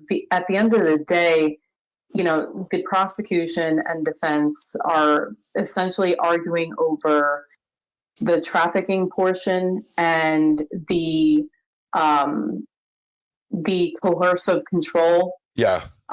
And so what we really need to be mindful of is the jurors are going to be asked, do you think that they proved that there was trafficking? Yeah. You know, and that was addressed yesterday with the testimony as far as who was flown where and all the different locations and so forth. Do you think that, you know, Cassie was held against her will? You know, was there force involved? You know, is there other parties that helped facilitate these activities? You know, so that's what we really have to pay attention to, is essentially the same things that the jurors are going to be asked when they're given, you know, the paperwork that they need to fill out after hearing the testimonies. Okay, on you go. Oh, okay. Has the prosecution basically, without a shadow of a doubt, proven these three topics? You know? Yeah. Yeah, but it's not just with her. She's the right. Everybody is only focusing on her. In a court case, you have to understand that there are character witnesses, which Cassie is the character witness because they already have the video. There are star witnesses. There are surprise witnesses. There are key witnesses. And there was 190 it's out of 8 or 9 weeks. Yeah, and there's we're only getting started. There's 190 names on that list as well. Now, I just want to go on a side quest here, right? Because we were talking about Greece there, and then people started saying things are electrifying. Then I realized that there is a friendship that needs to happen in our side chat, because not only do their names rhyme, but they say things at almost the same time. We've got Gillian and Lillian, right?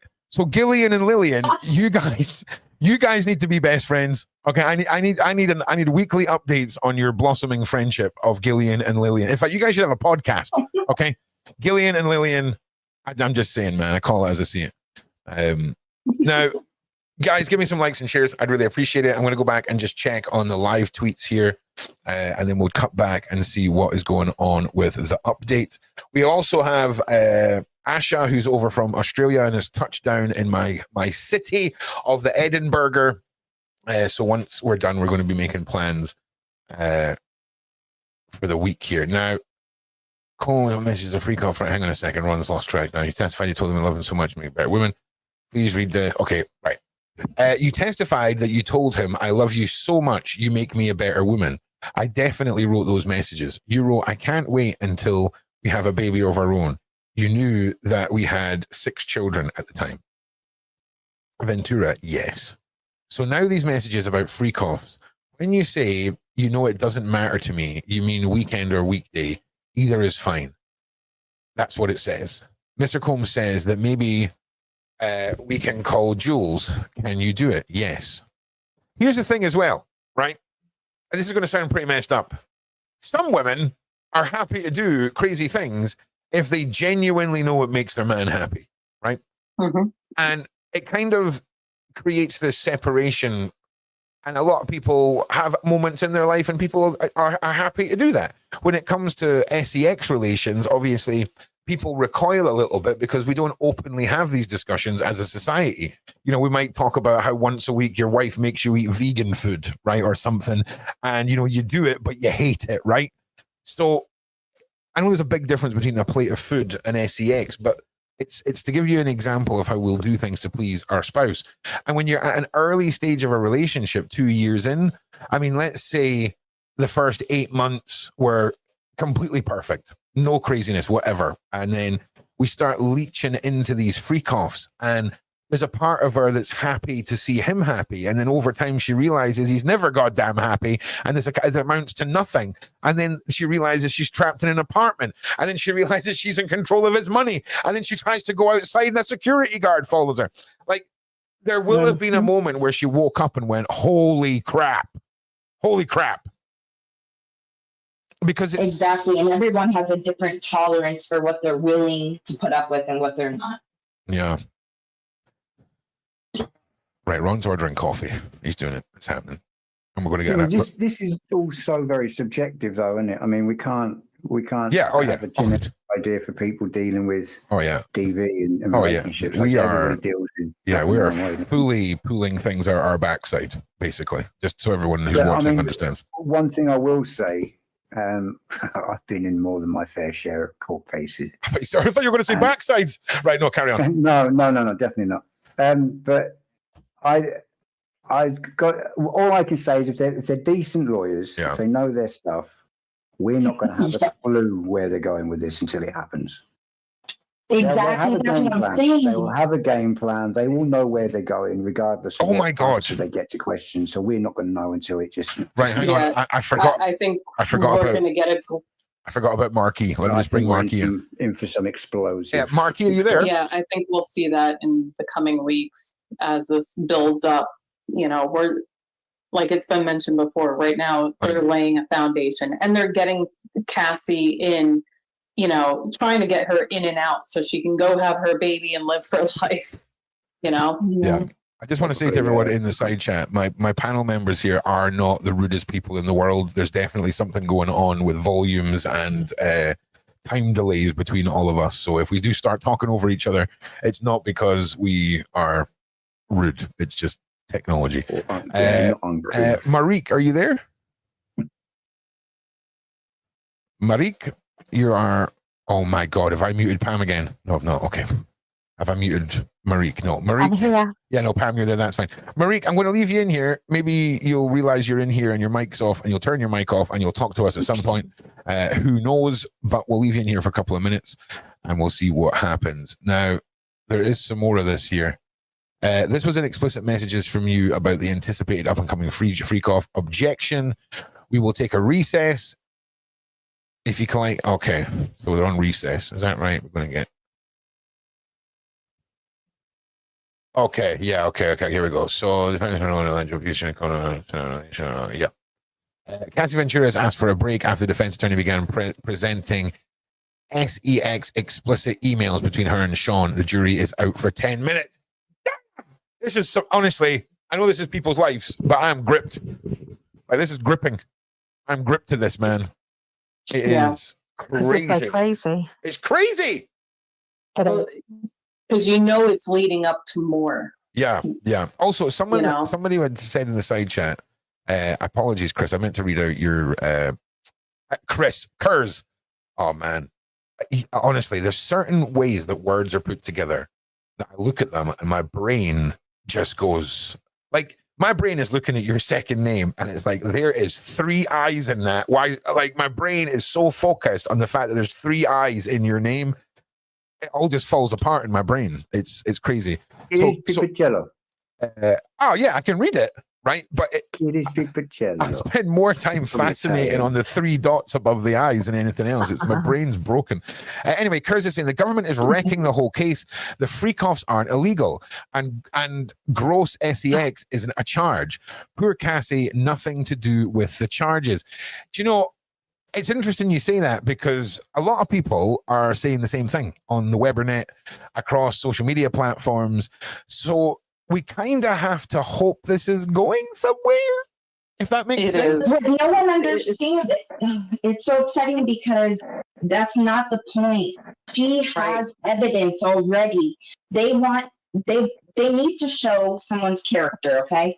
So the reason she's so important is because that hallway video shows his character. That's what they need to show. But you would have show to the jury, and once the jury sees that, it's a wrap. So those are called those are called those are called character witnesses.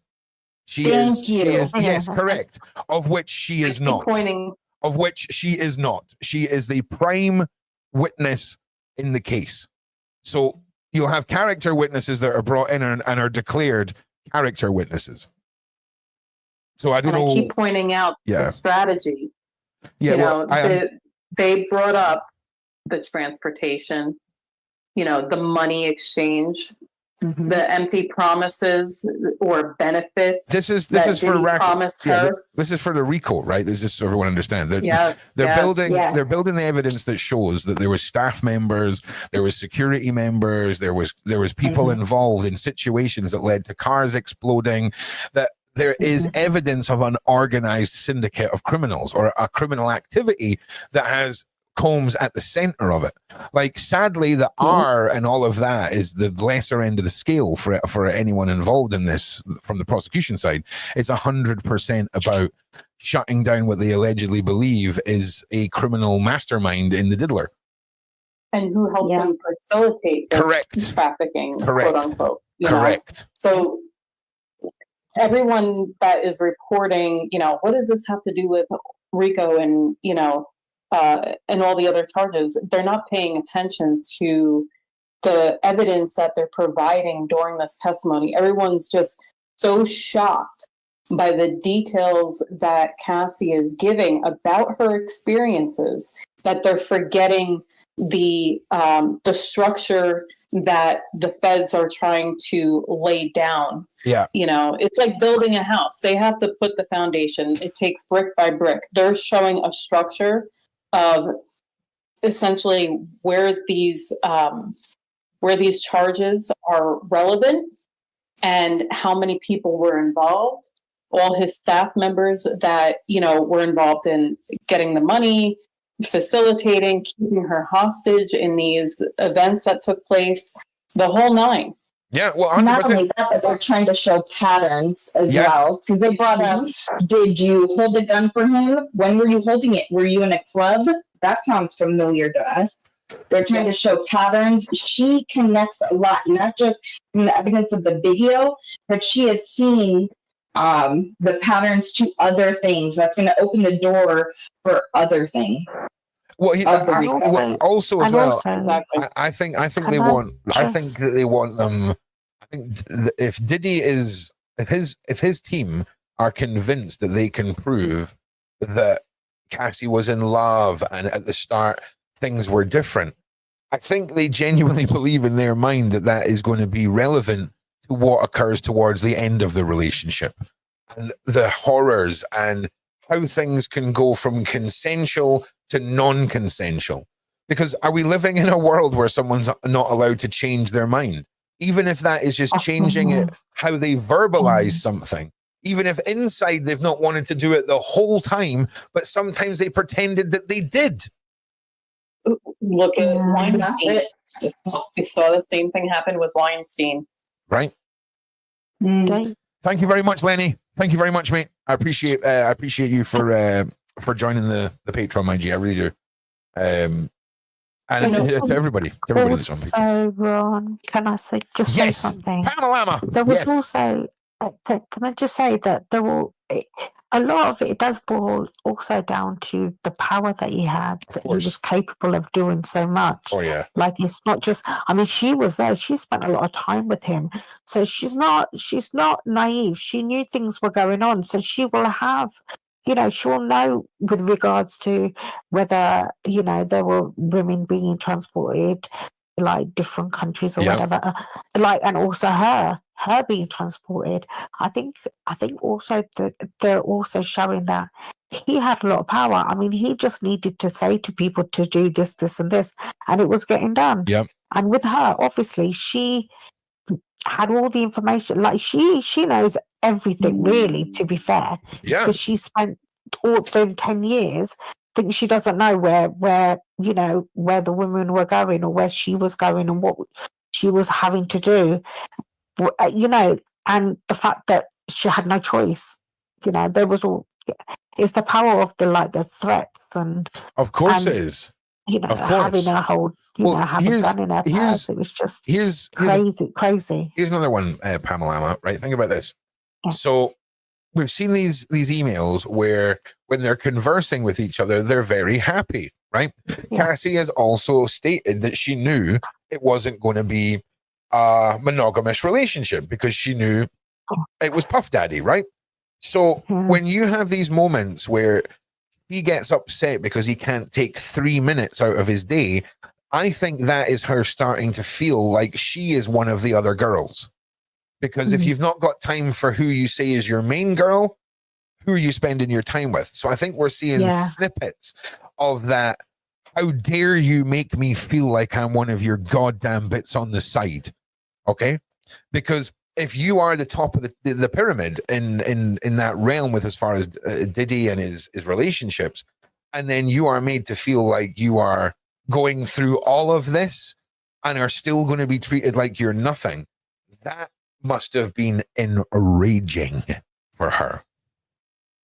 Does that make sense? Which shows why he became aggressive towards the end. Well, it could be. It could also be the fact that towards the end, close to a decade of mental abuse, substance abuse, physical abuse, alcohol possibly abuse, probably caffeine abuse, anything that you possibly could abuse, you would probably be abusing it at that stage. Because no, I think I think honestly, even people that haven't been in abusive relationships, if you're in a relationship or someone off the street comes up to you and attacks you out of nowhere, it's natural to fight back. You're going to defend yourself. But in her circumstance and in mine at one point in time was, I'm going to get hit either way, and I'm tired of it. So I'm going to fight. Yeah. Well, I'm going to get hit either way. See, Uber said something earlier about he believes that there was a stream of possible abusive relationships, or that she'd witnessed abusive relationships. And here's where I just realized something else, Uber, that I'm going to push back a little bit on this. Do you remember when she talked about, when she was being asked if she ever fought back, and she said that she learned fast not to do that? I think, and I'm not speaking for survivors of abuse, but I think if you're a career survivor of multiple abusers, you would probably carry over those skill sets that you'd learned from the first time to the second time and the third time, maybe. So maybe the fact that she did try and fight back was an indicator that this was something that was new to her, you know? Well, until we know the main reasons why she was staying in the first place, what is it in a relationship that she really, really wanted and craved? Until we know those motives, then we're not going to know the reasons why she stayed in that relationship, because there is a plethora of reasons why women stay in abusive relationships. There's just tons of them, and it's all subjective. Oh yeah, of course. 100%, dude, 100%.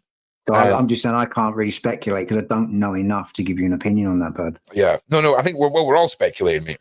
We're just a bunch of people on the internet I'm certainly starting to believe that she at least witnessed some. Whether it's not, it could be family, it could be close friends, but she's definitely witnessed abusive partners and violence. Possibly allegedly. I would imagine. I think so. I possibly. I could be totally wrong, but I absolutely think so. Yeah. We just don't know where it's from. But the motivation to stay in a relationship, depending on what that motivation is and how, it's about risk reward. How great is the reward to go through what we're risking to go through?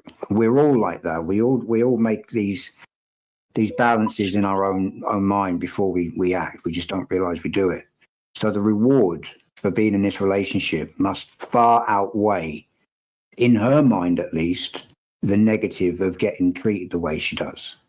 That's how a lot of domestic violence women see it. Because I've met loads of them. You know, I lived on the streets for nearly 4 years. You know, jail. I've been around that life. I've seen DV firsthand by so-called friends and people that I just happened to live near because they were on there. You know, I've seen it, so I can really mainly only go with my own experiences. Can I just ask you? Can I just say something? But like you're saying. So basically, are you saying that Cassie was prepared for all the the kind of violence in the relationship because she knew that he could turn her into a big star. Is that what you're saying? I mean, like we're saying, we don't know at the minute what her motives were. I think it was stardom that was one of her main motives, from what I can see. It most probably was. But it's all about the reward pathway. It's like risk versus reward, the reward pathway in our brains. What are we getting, and what are we expected to go through to get it? And if the reward is worth it, they will go through hell to get it. And I don't think it's substances. I think it's something very, very deep rooted. I'm going to be honest. I was just sending a very large text message there and kind of zoned out of what you were talking about. So if you, Pam, if you're wanting to give a point back to Uber there, I'll let you do that, and then I'm going to move on to something. So I just didn't want to cut you off if you were mid conversation. No, I think what it is I do get what Uber is saying, and I know at the beginning, when she met him, obviously she must have thought this guy can he can do a lot for me, and I'm sure that was in the back of her mind. I don't think that she mostly thought. Yeah, but I don't think that she thought that she would be so much in love with the guy. Yeah, you got to remember Uber's basically a robot, right? When it comes to analyzing data, right? Don't expect a human. He's like the Terminator when he's assessing people's data. My mates say I'm not like Sheldon Cooper. So. Yeah, no, you're definitely not like Sheldon Cooper. No, you are. Can I just finish what I was saying? Of course you can, Pam.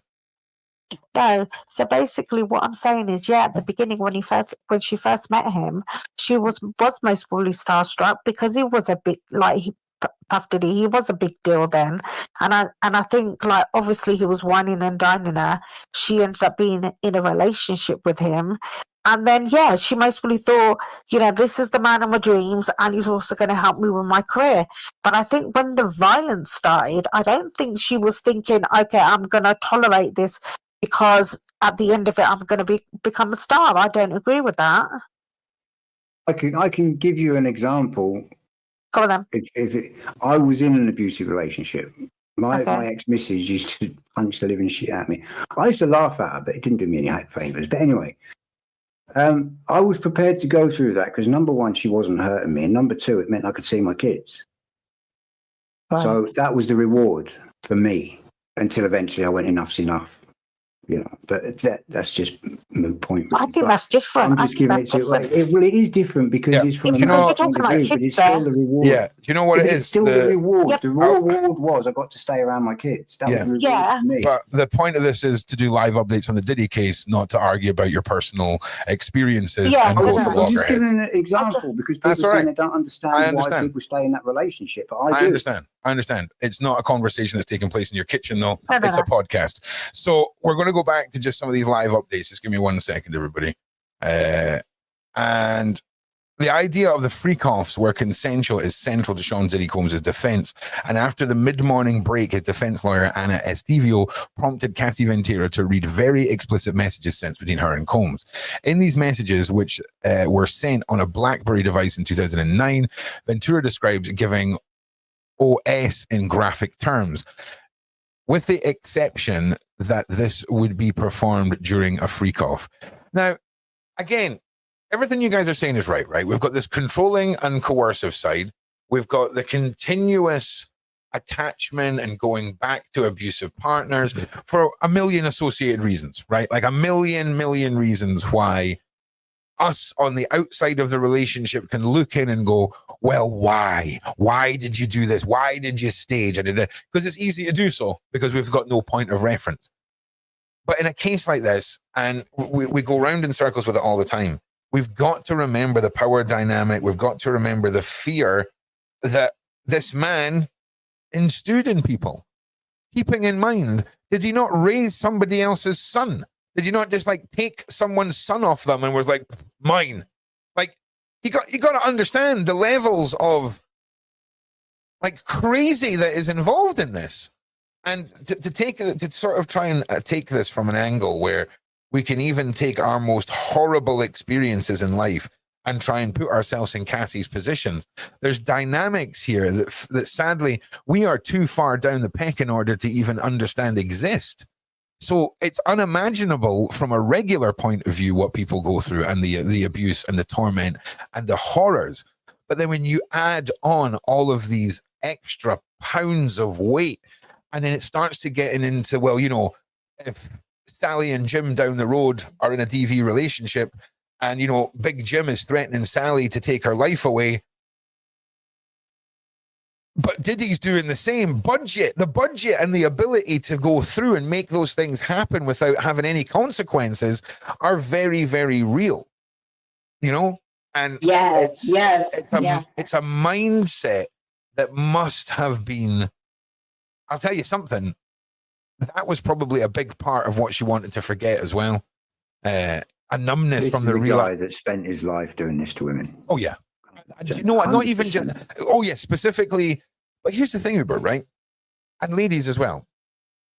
We were talking yesterday about using these women as a shield to disguise the fact that he was a gay man, right? I don't believe he was a gay man. I believe that he was into everything, bisexual, whatever you want to call it, right? But I think for him, it was more about control and being a puppet master. I think that's what really rustled his jimmies, you know?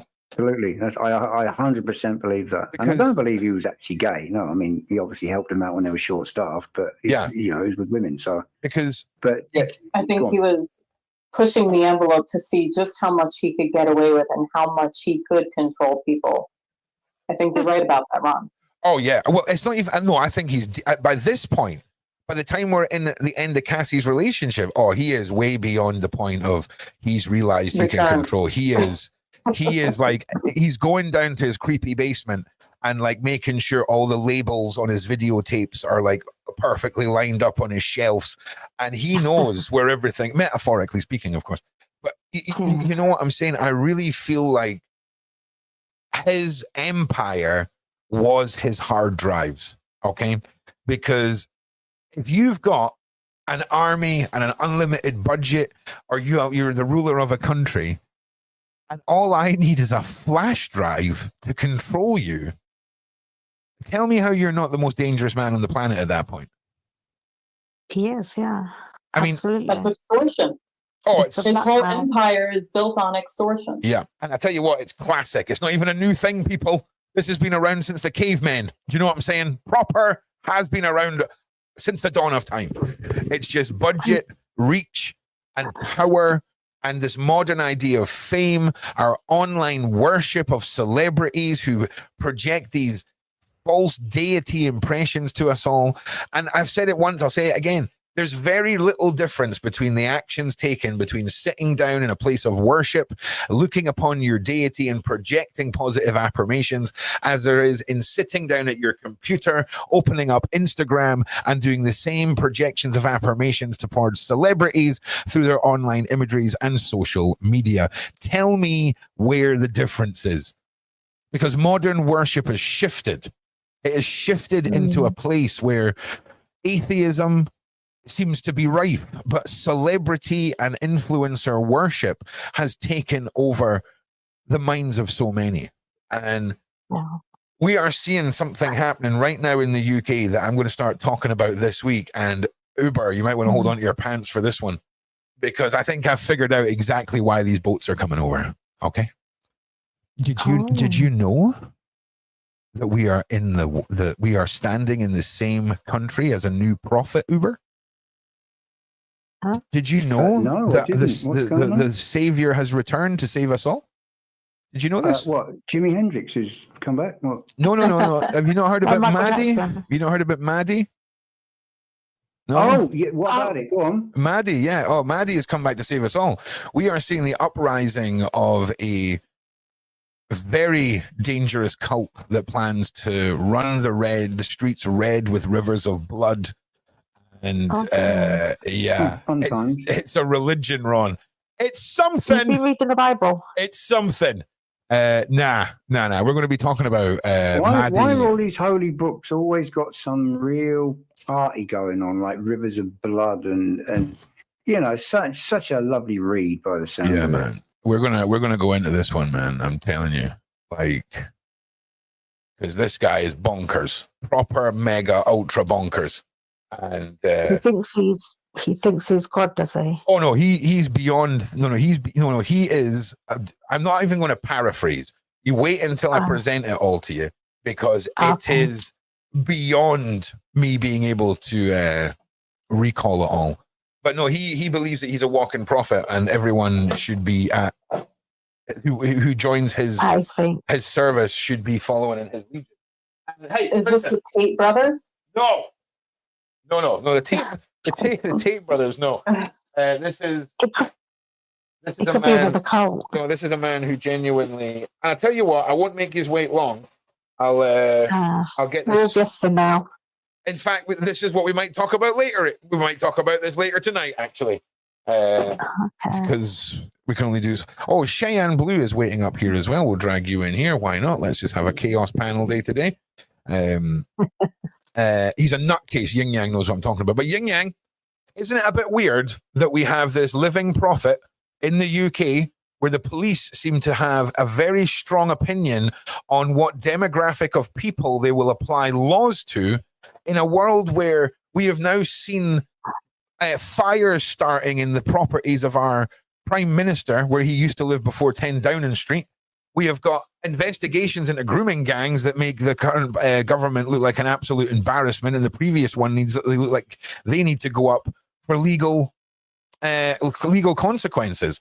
And now we find out we've got boats coming over with military-aged men and a goddamn prophet in our own lands that is wanting to eradicate the Jewish and Christian faith and all those who follow it from these lands. That, to me, seems a bit extreme. I'm not going to lie, okay? A bit over the top, mate. Wow. Dial it back. But we're talking about a man who will go on YouTube in his church and his ceremony with a beanie. His followers all wear beanies, okay? Oh, yes. And I don't mean like, oh, I need to keep my head warm. You know those like late 90s oversized woolen beanies that people would wear down really low over their eyes? One of those. Indoors as well over their eyes. Indoors. I wore one. Emo beanies. Yeah, I wore one when I was at college. I wore one when I was in college for the first time in my 20s. Age appropriate beanie wearing. Okay. This guy. Oh man, he is. Is he the guy that wears all black? Like he's like wears all black everything, right? Oh yeah, of course he does. Yeah. He looks real creepy and suspect.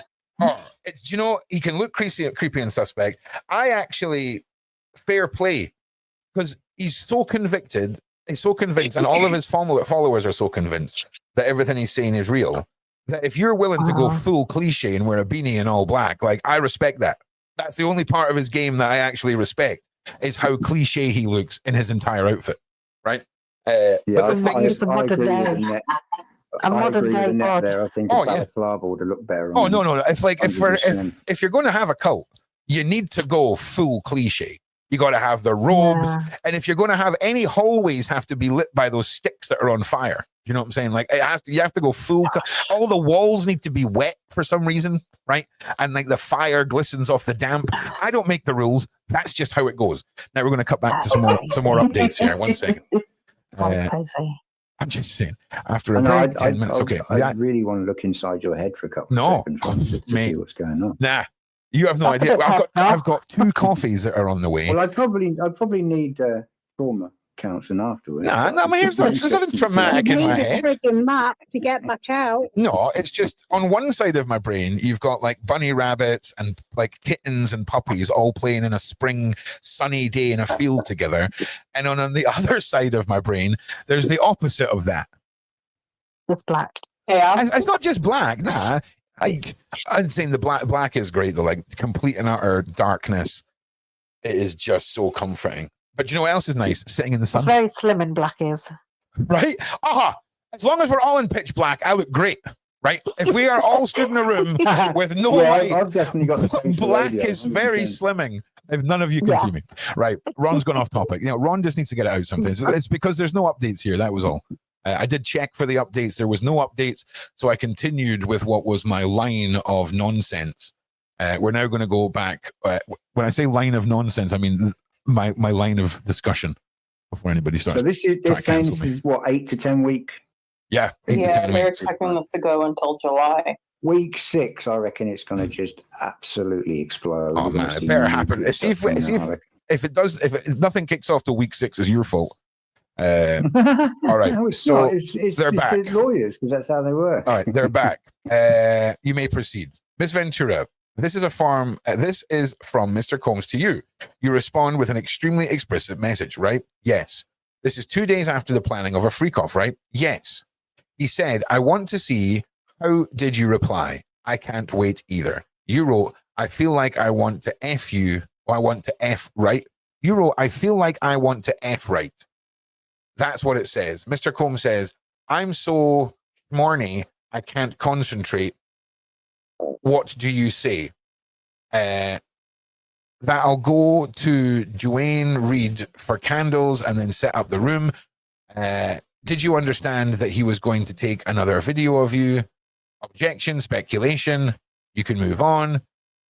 You ask, any pills on you? Yes. What pills are you talking? What pills were you taking then? Opiates. You deleted videos from your devices, right? Yes. What did you write? That I need to feel this is my husband, the only one who will see this side of me. Were you afraid that Mr. Combs was only seeing you for sex in this way? That was a concern. Which is basically the mindset that we just spoke about, right? Was she was made to feel like she was just one of the other people. Oh, wow. A bunch of people did just get booted off. Whoa. What is going on with YouTube? Oh. YouTube's got an agenda right now. Yeah, man, but that was like a good 100 and something people.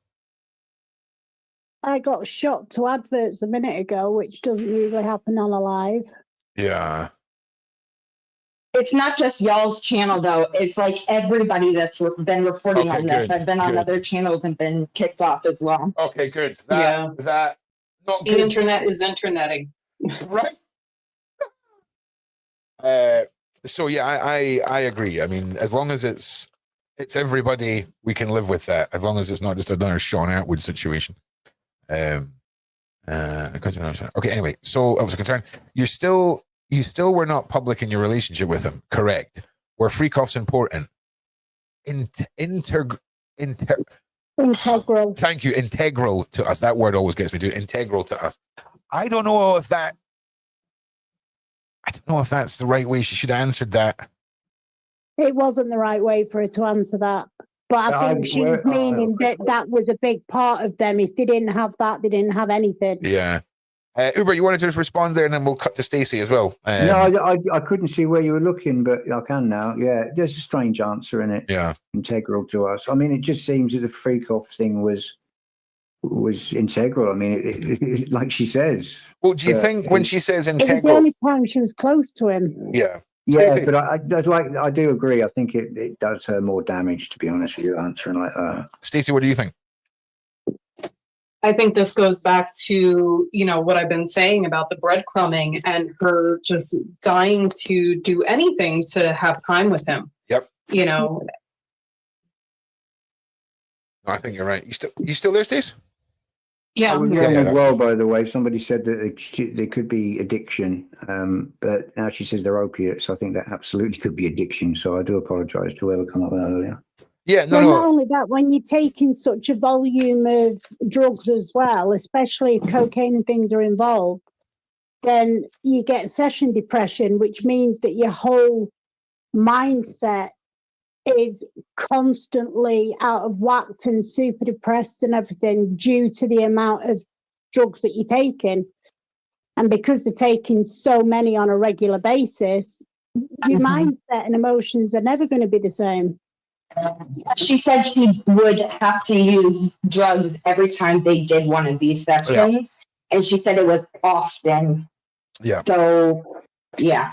Yeah, I think we could argue that a minimum of once a week. Really. Well, once a week for days at a time. Yeah, of course. Obviously. There you go. 4 days out of that week. Yeah. If you're having a freak off every Monday, but they last till the Friday, you know what I'm saying? It's a bit different there. Exactly. So, for 4 or 5 days a week, she's on drugs. And when you're on that many uppers, you've then got to have that many downers to try and regulate. And you just can't ever work on a normal, balanced mindset. How you doing, Cheyenne? I'm doing well, thanks. How are you? Nice one, mate. How's your doggo? He's cuddled up next to me as usual. Is he still milking it? No, I'm his blooming therapy human. It's not the other way around. Well, is he still milking that? He hurt something, right? He had an operation, or he hurt his paw, or something like this, and he was. Oh yeah. You were having to sleep downstairs with him and stuff, right? Is that still happening, or has he made it up the stairs yet? Oh yeah. No, still downstairs. He's hurt his back, and it's not getting any better. It's getting worse. So I just want to say to anyone who's not a dog person who thinks that Cheyenne is crazy, you are not welcome here, okay? Because I am also a dog person, and we would, as a dog person, sleeping downstairs when our dogs can't make it up the stairs is just how we roll. Now, anyway, let's carry on with this. Absolutely. I've been down there since November. Right. I have to say, I carry my dog up the stairs every night. Hell yeah, you do, my G's. Who was at your 21st birthday party? Everything from the doorknob down. Right. Who was at your 21st birthday party in Las Vegas? Britney Spears, Dallas Austin. How did you get them there? Why would you just throw them in there? I feel like anyone who's named in the case, even if it was just who was at your birthday party, will not thank you for naming them. Yeah, but there are pictures including Britney Spears and many others. So I'm guessing that's why names are coming in. Okay. Yeah, I'm with you. Okay. How did you get them there? They came from Sean. You were very beautiful and charming. Thank you. It's true. Who is Tommy Mottola? A well-known producer. Where you were another bad guy. Okay. Yeah. Oh god damn, that was a freaking like panto reaction from you ladies there. Do you want to fill us in on what you've heard about this individual? Isn't Mottola Mariah Carey's ex-husband? Yes. Oh, yeah, wow. And wasn't he a bit handsy. He's a very crooked man. He was part of Sony, wasn't he? Yes. I know there's a link from him to Sony because Michael Jackson didn't like him either. But yeah, he's done some pretty bad stuff. Yeah. He's not good. What led to his divorce with Mariah. Yeah. It's no surprise, and he's connected with them through the Diddy thing, put it that way. Yeah. Right. Well, I think this is a larger picture that is going to play out over time. Of course. I think the feds have been looking at, we had Epstein, we had Weinstein. This spreads out across industries, and there's many top executives and people that are involved in this kind of activity. This is, if you look at the cases that took place before the Diddy case, it's like a business model that they all put together, and they're all just following the same business model in the things that they've done essentially behind the curtain. 100%. 100%. We should call Diddy Steen. Well, listen, Don't you think? I think, getting our Steen in there for the curse of the Steenage. Now, what I think it is for me, and I keep coming back to this, is all of these hard drives that were taken, all of the evidence that we're still to see or not see, how much of it will be redacted, how many people will be chosen to not be named, and how many people above Diddy are going to walk away from this, just like they done with the Man on the Island situation. I mean, how many bloody years ago was that? WADs. How many names have we got? Very, very few. We're still waiting on the flight lists coming out. And I'm not being funny, but if there's ever a guy who's going to get elected that was going to put them out, it was going to be Trump, and he's even papping himself. The problem is,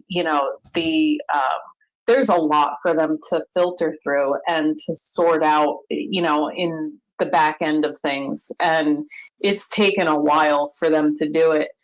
I do think that Trump is going to try to make sure that he, promises all promise is delivered. Yeah, well, I mean, sure, but he won't want to be involved. I mean, in the situation. I mean, we've seen I've seen a lot of photos with Trump and Epstein together, right? No way, there can't be. I mean, so him there's weighing loads of in them. isn't going to bode well for him. Put it that Yeah. way. Because there's already photographs. Yeah, it of makes me him wonder. with That's all I'm saying. fiddle and Is the rest. I'm a big supporter of Trump. I think he's freaking awesome. I mean, compared to Wow. compared to the other options you had, you know what I'm saying? Sure. He's awesome. But Here's the thing with Epstein, and just like we see with Diddy, there's a lot of people that were around, and some of them were more casual than others. You know, these people were around similar circles, you know, and when you have the elites, you know, all at these fancy places, the country clubs and all that stuff, you know, they networked with each other. And we all know that, yes, Trump did have Epstein at, you know, Mar-a-Lago, and there were times where they were, you know, at events together and whatnot. Do I think that Trump was at the island with him? I don't know. But I think my gut feeling is that Trump wouldn't have promised this if he had anything to be worried about. I mean, You think? I just think he thinks I don't he's too untouchable. I don't know. Yeah. I don't know either. But again, I'm a supporter of Trump, but from an investigator point of view, I'm like, well, why haven't you done that? You said you were going to do that. Why haven't you done that? Like, where's the list, mate? You know, what is on the list that now all of a sudden we can't see the list? Anyway, that's neither here nor there. That's a whole different story. Let's continue on with this. Who is Tony? Okay, we've done that. You had a rough performance, 106 in Park. It did not go well for me. How did you get help after that? We did a YouTube video. He said, everybody makes mistakes. What was wrong? I couldn't hear myself. All right, let me just cut back to Washington Post. 1 minute ago, and 20 idea on the defense. Mid-morning, Lieutenant. Yeah, okay. So, in a message to Sean Combs from about 2 years ago, from about 2 years into the relationship, Cassie Ventura suggested that having sex with male escorts and freak-offs felt right. Earlier in her relationship. Okay, so, listen. If you had the choice, right, and they literally, let's just imagine, like, someone puts a pew-pew to your head and you have to make this decision. You have to go to a freak-off, and you can either do it with the same people over and over and over again, because you're the person that's calling these escorts, or you have to do it with multiple people who you have no control or say over. I think there's a lesser of two evils in this, if you see what I mean. Yeah. So I think she'd go with the people that she knows. So yeah, of course she would. But again, I think in the beginning she was willing to do it because she wanted to please him, and she wanted to be that special person for him, and she was hoping that she would get the cherished goal of being his number one, but that never was. He treated her the same as he did all the others, the ones that he bought and hired. Yeah. And she forever wanted to try and do everything that he wanted to please him enough that she would then become cherished. And instead, it did the opposite. It made him be like, oh, hell yeah, I can do what I want. We'll just get more people in. I'm enjoying this. Yeah, sorry. And by the time she got to the point that and sorry, sorry, Pam. I'm just carrying on with what you were saying before I rebuttal against Purple here. There's a slight delay, and I thought you'd stopped. Carry on. Are you talking about me? I don't know. Somebody was talking there, and I thought they'd finished talking. It wasn't me. Okay, it was me. It was sorry, Cheyenne. On you go, mate. Finish your point. I thought you'd finish your point there, but we both started talking at the same time, so I don't want to cut you off. All right, no worries. Yeah, and I think by the time she realized that it was never going to change, the abuse had happened, and then there was no way out. When your mindset is that you are so downtrodden, you have no thoughts of how to get out of it. When you're with someone that's so powerful as he was and could control the things that he did, and she's just this little girl from nowhere, right? What's she going to do? How's she going to fight him? Exactly. Of course. 100%. I wholeheartedly agree with that. Purple Stardust. I ask and mean this 100% respectfully. What is YouTube friendly language when Ron is saying the God's name in vain? That's offensive. That does not make sense. But listen, for a start, you'll be lucky if 50% of you are God-fearing Christians. Okay. Second of all, it's not your human right not to be offended by the things I say. I'm very, very sorry. Second of all, it's not my God. It's your God. So deal with it. Other than that, let's get back to some updates. I couldn't have put that any better. Yeah, man, honestly, you're coming at the wrong guy. You're coming at the wrong guy with that stuff. Comment, offences taken, not given. 100%. Yeah, man. I'm sorry. But the only word you're not going to hear me saying is the N word. That's about it. All other words are pretty much on the table. Yep. So it ain't like that either. Yeah, I mean, don't get me wrong. I respect all your religions. Don't get me wrong, but to say that I'm taking the Lord's name in vain, like, trust me, I don't give your Lord a second thought, so I ain't taking nothing in vain. Trust me. Absolutely. So I'm going to just jump back onto Twitter as well and see. Yeah, there's some updates. Anybody that says "Holy crap," is doing the same. No, but I respect your point of view, Purple. I'm a bit wound up, so maybe I went in a bit hard on you there. But I appreciate you being here. I respect your point of view, and I will try to not take the Lord's name in vain because I'm not doing it on purpose. I'm just being a little. I'm an indecisive. I'm being a bit narky. I'm a little bit narky today, Purple. That's what it is. Okay. So, did you get your coffee yet? No, it's on its way. Okay, I also ordered a brownie because I'm feeling like the sugar levels are low as well. So Purple, Purple. I think maybe Ron has just been a bit narky this morning. So I apologize, Purple. I know you weren't meaning to be disrespectful, and I'm it's a long shift. Okay, so Ron needs his caffeine. Ron needs his caffeine. It's on his way. I've ordered 2 coffees and a brownie. All right, Ron, couldn't you have made a cup of coffee yourself? Oh, I would love to make who said that? Because you're about to get the ass whipping of a lifetime. Who said that? That was me. Stacey, I would love to, except for the last 2 weeks. Got me back. My scooter's going to get wet. For the last 2 weeks, all of the power has been broken in the kitchen. Okay, so I have the fridge broke down, fridge not plugged in, freezer not plugged in, washing machine not plugged in, toaster not plugged in, coffee, nothing. The only thing that works is one plug that the cooker's connected to. Right? How did that happen?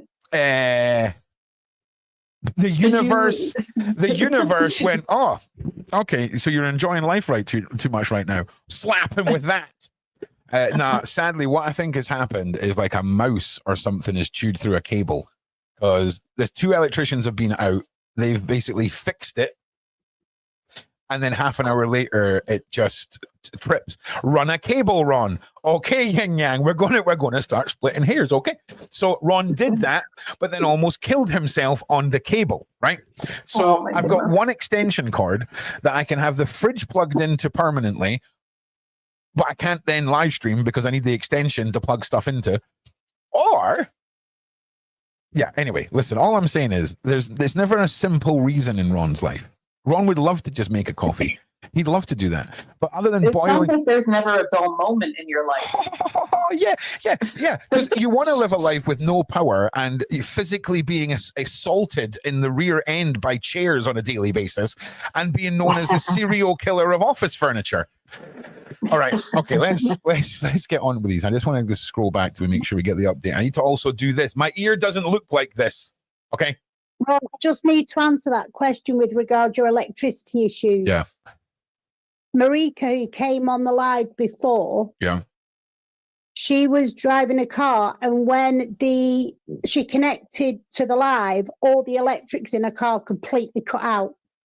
Well, listen, I am not being blamed for people's cars cutting out on the motorway now. Okay, Ron's got to take a lot of crap off the internet.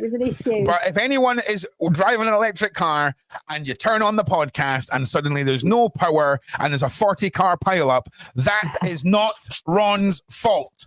Okay, I'm drawing the line. I'm drawing the line. Okay, Drawing the I'm line. just saying there's somebody else having electrical issues as well, Ron. Well, she was feeling your pain in that moment. Yeah, I just want to say, I don't even want to think about why that's happened. I hope you're okay. And, you know, much love, because that must have been absolutely scary. Yep. Oh, your God.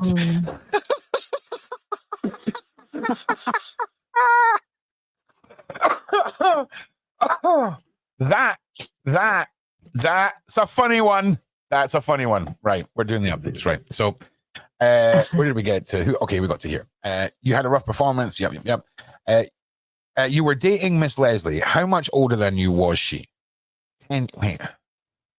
Oh, you were dating Mr. Leslie. How much older than you was he? 10 years.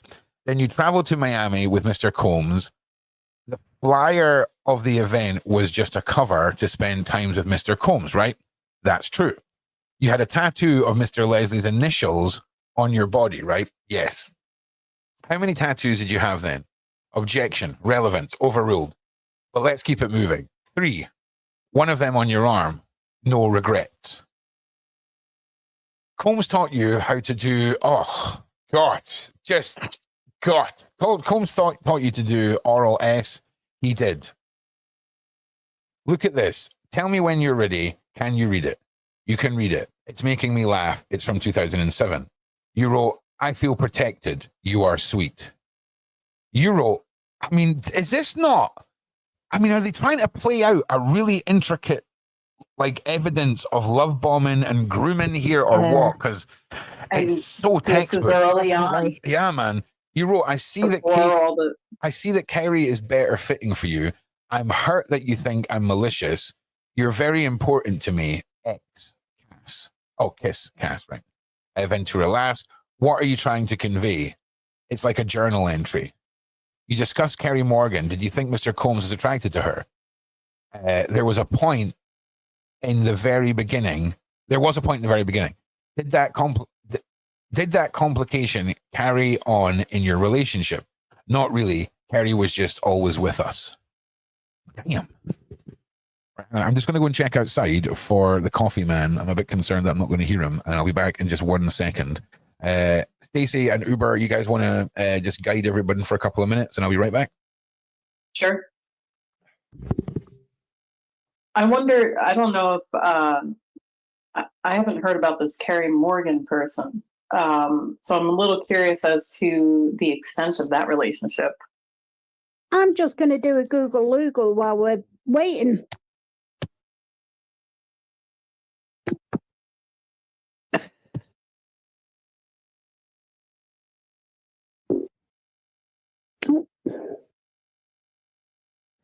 Well, she's best friends with Cassie.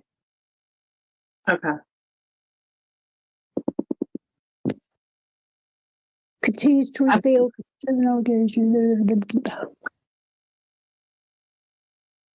It seems like Cassie is laughing at the naivety that she had back in 2007. Yeah, apparently she was a former friend of hers.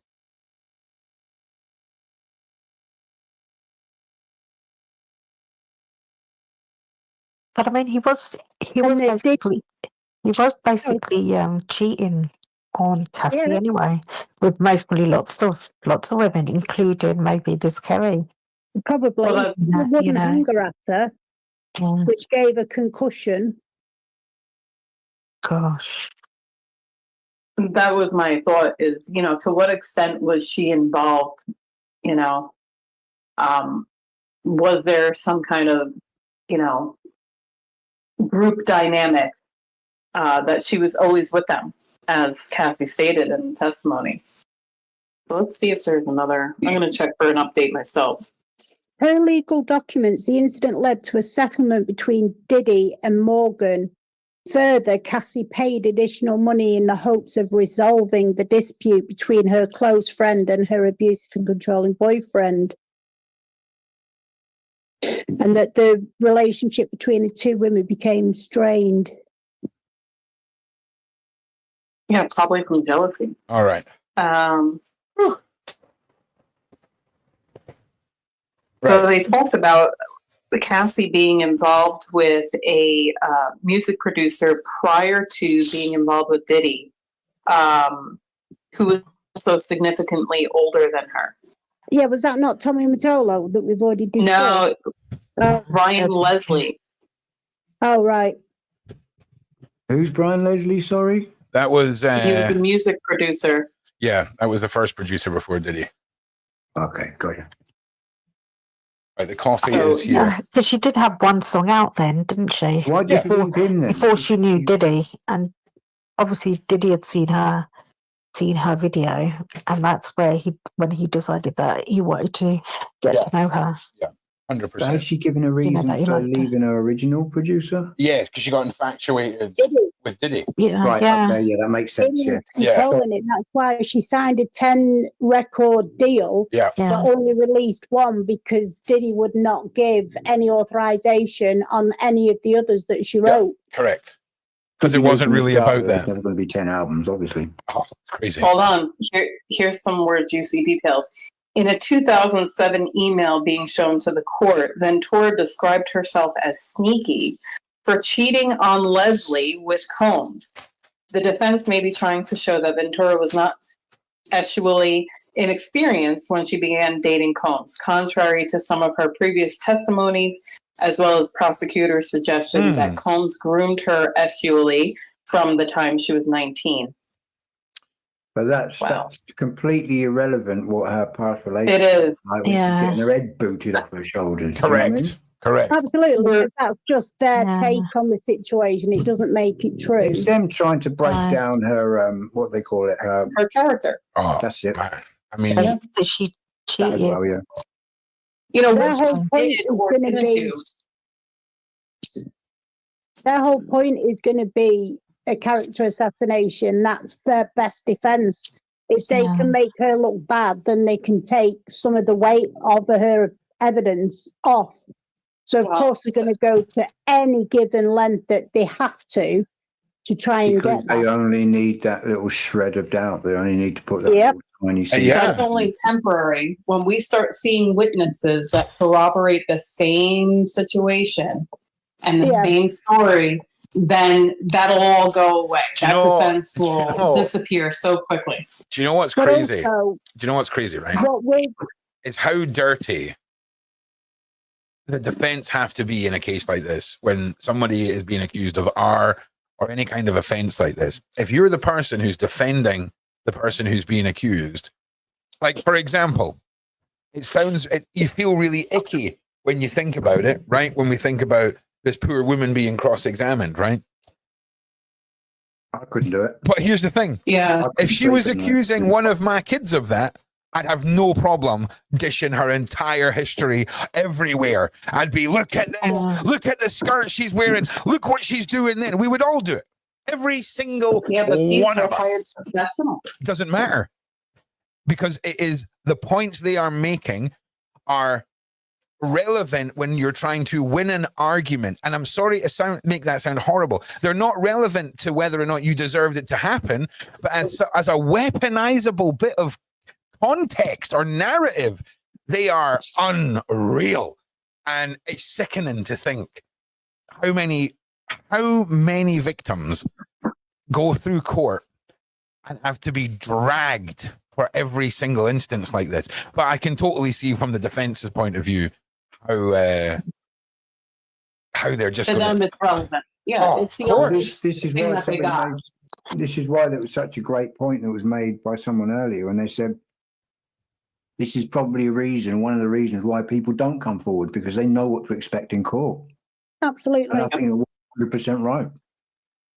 And the difference being as well, what information the court of public opinion has compared to the information that the jurors on the case will have can often be very, very different because they're kept away from the majority of everything else.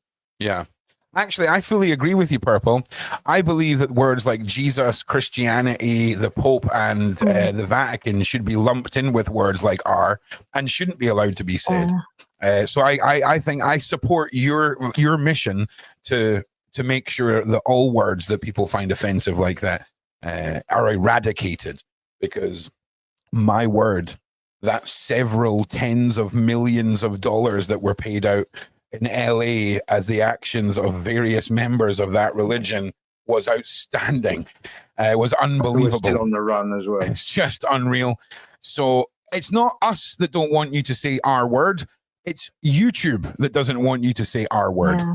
Okay. We are a group of individuals and professionals, some of us more professional than others, but we do good work here. And when we're covering topics like SA, DV, R, SRA, PDF files, it's insulting to not only me as a journalist, as a presenter, but you as a listener and as a survivor of any of these, that these are so diluted down to letters that in the next 10 years, we're going to have a whole generation of media consumers that use social media and have this as their vocabulary. But even now, when I'm talking to Sean and talking to people on WhatsApp, we find ourselves saying, oh, yeah, so we've got an interview coming up with an R victim and an SA victim. And we're like, why are we doing this? Yeah. Yeah. Do you see what I'm saying? Everyone's tiptoeing around into basic language. It's mad. And here's another one. This one's even more crazy. So, on a Joe Rogan podcast, they talked about how words are being removed from our vocabulary, right? And when we have fewer words that are recognized, we have fewer abilities to express ourselves. So imagine a world where the word freedom didn't exist. Imagine the world where the concept of freedom didn't exist. And then you'll realize the power that words have. And I feel like dumbing them down and removing them from our social discussionary narrative, we're eradicating the crimes from our discussion. And if we can't discuss the crimes accurately, the crimes then become something else. And I'm just not smart enough to fully. I got bored of listening to myself halfway through. That's the problem with my brain. So I mean, the thing is, we are evolving. Our language is evolving. Our behavior is evolving. Our language is evolving into things like cap. Just to take out words from our vocabulary, from our dictionary, just because some alphabet group of people don't like it. I just think it's stupid. Yeah, but we are not. We're taking away words. We're taking away words that are a beautiful thing, and we're adding words in like cap, right? And we're using collective slang as some form of eternal language setting. Now we're dumbing down everything, okay? And Ron, do you know Ron? Ron has realized, right? This is why Ron's been away for like almost a week from his phone, from everything. I don't think I can remember watching a single documentary this year. And you're talking about a guy who used to binge watch documentaries in his workshop. And I think I must have watched about 500,000 YouTube shorts this year for the first time in my life. Like really, oh my God, I've been scrolling for an hour, right? And I don't even do it on my phone. I do it on the computer, which seems even worse, right? And it got me thinking about what the hell is going on. Because I tried to sit down and watch a documentary the other night, and I almost turned it off after 2 minutes. And I was like, is my brain needing a documentary in 60 seconds because I can't now focus long enough on a freaking documentary to take it all in? And it got me really, really thinking. And then the whole thing about the words being removed and all the rest of it. So I don't know where I was going with that. You must have heard of NLP, neuro-linguistic programming. Oh yeah, because Ron's going to remember that many words. Well, it's basic. Well, neuro-linguistic programming is exactly what it says on the tin. It's basically hypnotism.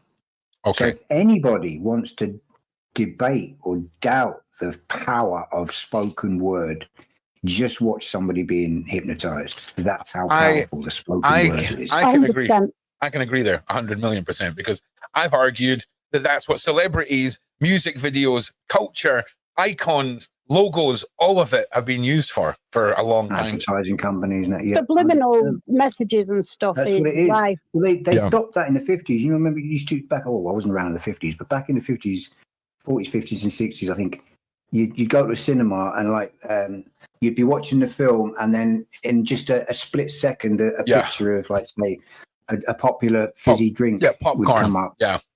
And it's called subliminal advertising, and it actually absolutely works. It does. very Anybody that illegal. doesn't understand the power of words. Do you know, come on. It's incredibly illegal as well, Uber, now. Just to show you how powerful, subliminal messaging in movies and things like that. Like, it's super. Oh, right, yeah. They stopped it, didn't they? Oh yeah, but it's really, but really illegal. They still get close to the bone. Oh yeah, well, it's product placement now. Yeah. Oh But yeah. I was just going to say that a lot of times it comes up with product placement will be shown throughout this. Yeah. All right, let me carry on. Let me just cut back to the there's an update as this morning. As this morning's cross-examination has concentrated on her relationship with Sean Combs before 2010, Cassie Ventura has been asked some probing questions about her sex feelings towards him, as well as the timeline of her relationship with a previous boyfriend, Ryan Leslie. As in previous days, Ventura has answered some questions with little smirk or smile. She even giggled when an old journal-like email she wrote was brought up. She has seemed fairly composed, occasionally tilting her head when she is confused by the phrasing of the defense attorney Anna Estevio's questions. Even Cassie Ventura was beginning to date Sean Combs as a very young R&B artist in the 2000s. She was also in a relationship with another music producer named Ryan Leslie, who, like Combs, was significantly older than her. In 2007, email being shown to the court, Ventura described herself as a sneaky for cheating on Leslie with Combs. The defense may be trying to show that Ventura was not sexually inexperienced when she began dating Combs, contrary to some of her previous testimony, as well as prosecutors' suggestion that Combs groomed her sexually from time to time. Now, just before we move on to there's another update here. There's a big difference between having a sexual experience and history with an older man and gangbanging freak-off madness. Okay? Just so we're clear there. Exactly the same. Cassie Ventura's relationship with Ryan Leslie was somewhat serious. She conceded. She even had a tattoo of his initials. I'm not being funny, right? But this young girl would have done anything for the people that she wanted love from. Like, you can just tell that, once she met the right man, which I'm hoping is her husband now, like, that if he gives her everything, she'll give him everything, she gives off that kind of vibe. She also testified that she took a romantic trip to Miami with Sean Combs. She led Leslie to believe she was going there for an event. A fake promotion flyer was even created for the event. Combs is 17 years older than Ventura, and Leslie is about a decade older than her. Defense lawyers may be trying to show that even in her late teens, Ventura was relatively mature and possibly seeking out influential older men as she started her singing career. Otherwise known as banging your way to the top, right? That's a polite way of just saying that right there. Okay, that's what the polite way of. It's not who you know. It's who you blow, metaphorically speaking. But here, I mean, listen, is it not more of an argument that she's just into older men? Like, if her track record are men I don't who... know what I've got to do, because I want to be a doctor. Come on. What? You're so random. You're talking about... Just say one thing. Yeah, go on. On you go. Sharon, on you go, mate. That was me. It was me. He was... Oh, Pamela, I'm sorry, Pam.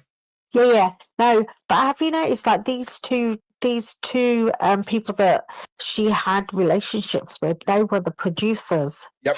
So it was easy for them to manipulate her. Correct. I mean, she may have thought that this guy that she had the first producer was into her then, because she was quite naive. Yep. 100%. I think a lot of it was that she was still quite young. She was still quite naive. So when she met these producers, they almost like seduced her as well. And she thought, oh, this is like a real adult relationship because he's a lot older. So, do you know what I mean? And then, sorry? I was going to say, not only that, she can't obviously have been that happy with the previous guy. Otherwise, she wouldn't have gone with Diddy. Yeah, but Diddy seems like very ruthless. I think he most probably made it so that maybe give her the attention maybe that she wasn't getting from the first one. I don't know, or the fact that he was a bigger producer. Nah, look, we could throw around arguments all we want. Yeah, right? but what I'm saying is they were producers. They weren't just like the boy next door or whatever. They were producers that were actually working with her for her, you know. And another way of putting it, Pam, would be arguably both of those men came with bonuses. I think they produced her. Bonuses, right? There's an allure. Yeah. Okay, there's an allure there for her career, and she is again. We're talking about a 19-year-old. Okay. Yeah. Like I'm not being funny, but naive. If I was 19, right, and some woman who was 12 years older than me and was really, really hot and famous decided that she was going to give me a 10-album record deal and fly me out and do all that. I mean, who's not going to go along with that? I mean, it was different for men, but there's an allure. Exactly. Of course, there's an allure. There's an absolute allure, and that was back then, right? That was 25 years ago, right? Now, imagine where we're at now. No, it wasn't 25 years ago. It was 15 years ago. Sorry, 15 years ago. So imagine where we're at now.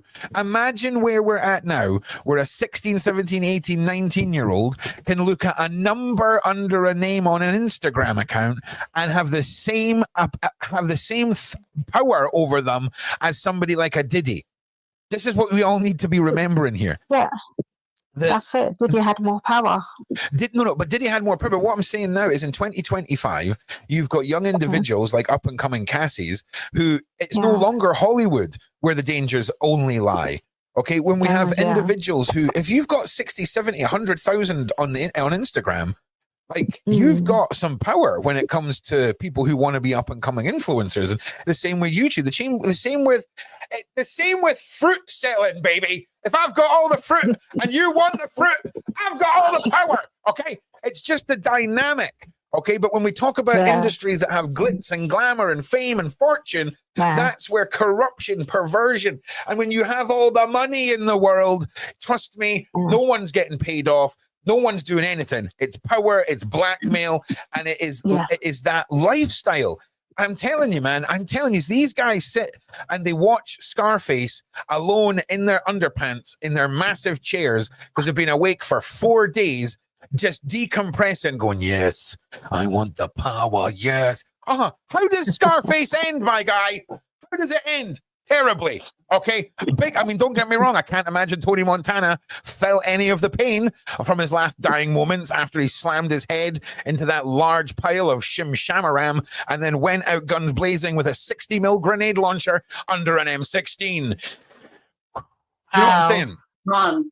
Yeah. Well, you've also got to remember as how good is coffee? How good is coffee, by the way? In fact, do you know what? Let's just talk about how good coffee is. Coffee doesn't get enough props. Right? Coffee doesn't get enough props. We hear all about the atrocities. We hear about the atrocities of the coffee farming. You don't hear about the good stuff that comes from it.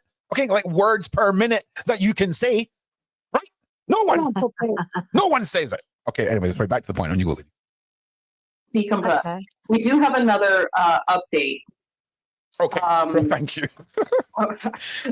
Let's regroup at the task at hand while you get your coffee fix. Yeah. Okay. Yeah, you wanna read that one out, or you read it out? Yeah, sure. Yeah.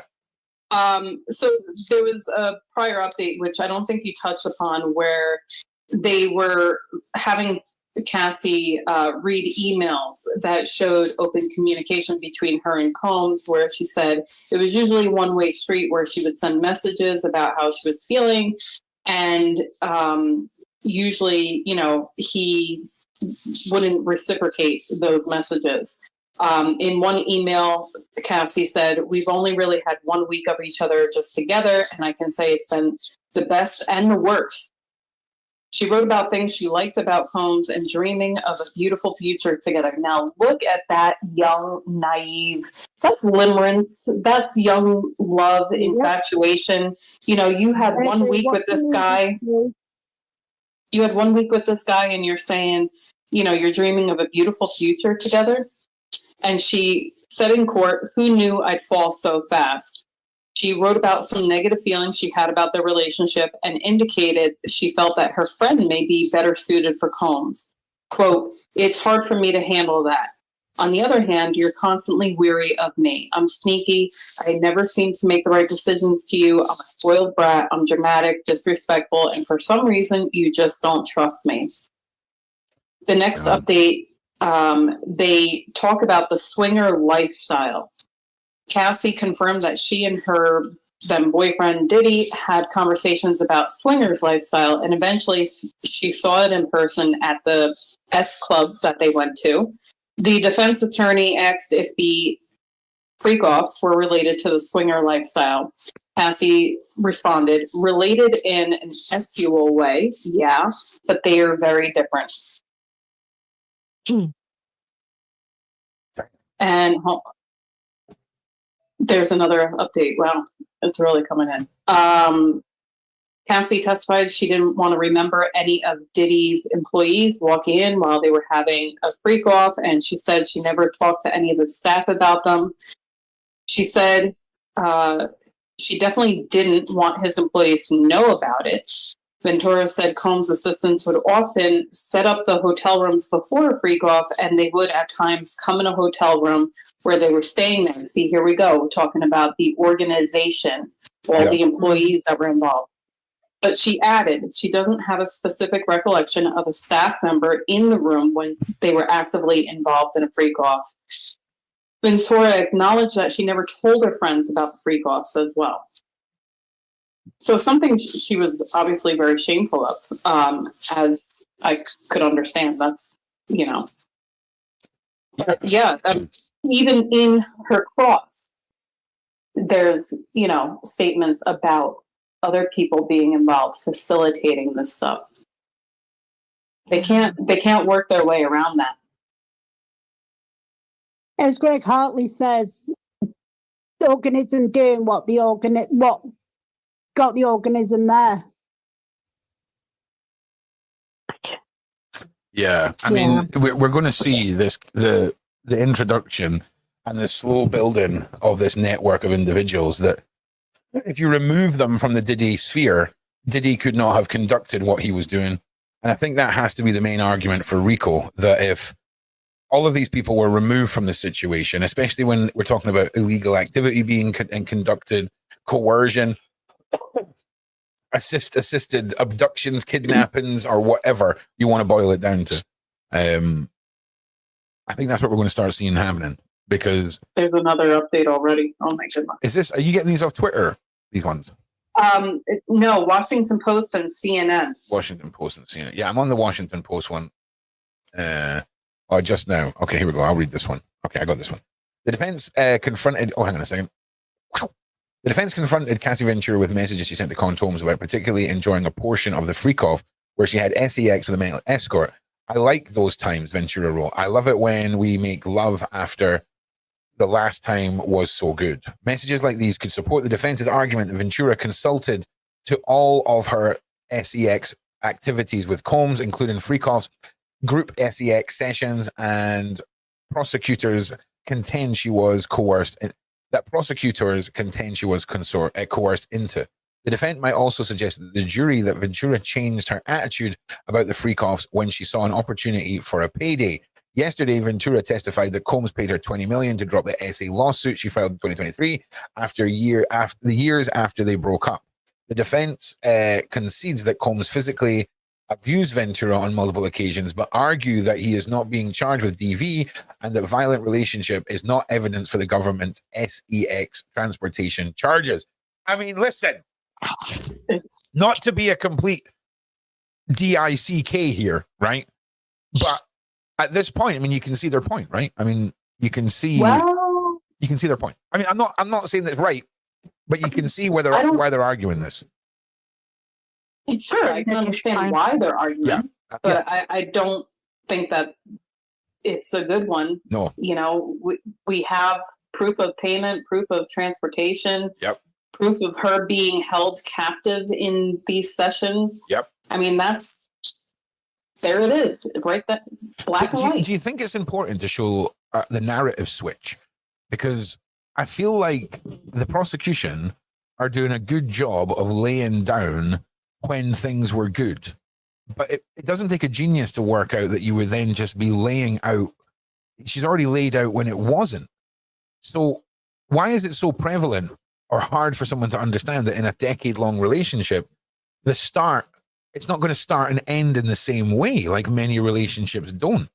So for them to try and paint this picture that at one point she was okay with it because she expressed that in text messages, that does not mean that her feelings cannot change over time, or it doesn't necessarily reflect how she feels on the inside. We're talking about somebody who said yesterday her mouth was full of sores because of how much oral she was giving. Like, just try and imagine. Yeah. That's try simplex, isn't it? and imagine. That's crazy. Right? Just try and imagine. I mean, that's crazy. Aha. That's herpes, isn't it? Sores. Yeah. Well, herpes simplex. I think she said herpes is cold sores, and that tends to be on the outside of your mouth around your lips. I genuinely think what she's talking about here is like friction burns. Yeah, when had crabs. When you take a lot of substances, a lot of people get very dehydrated, right? People get what's called cotton mouth, right? You'll often see people 14, 15 hours into a mad session, whether it's at an event or whatever, and they get these like little white marks in the corner of their mouth, right? It's like this, it's weird.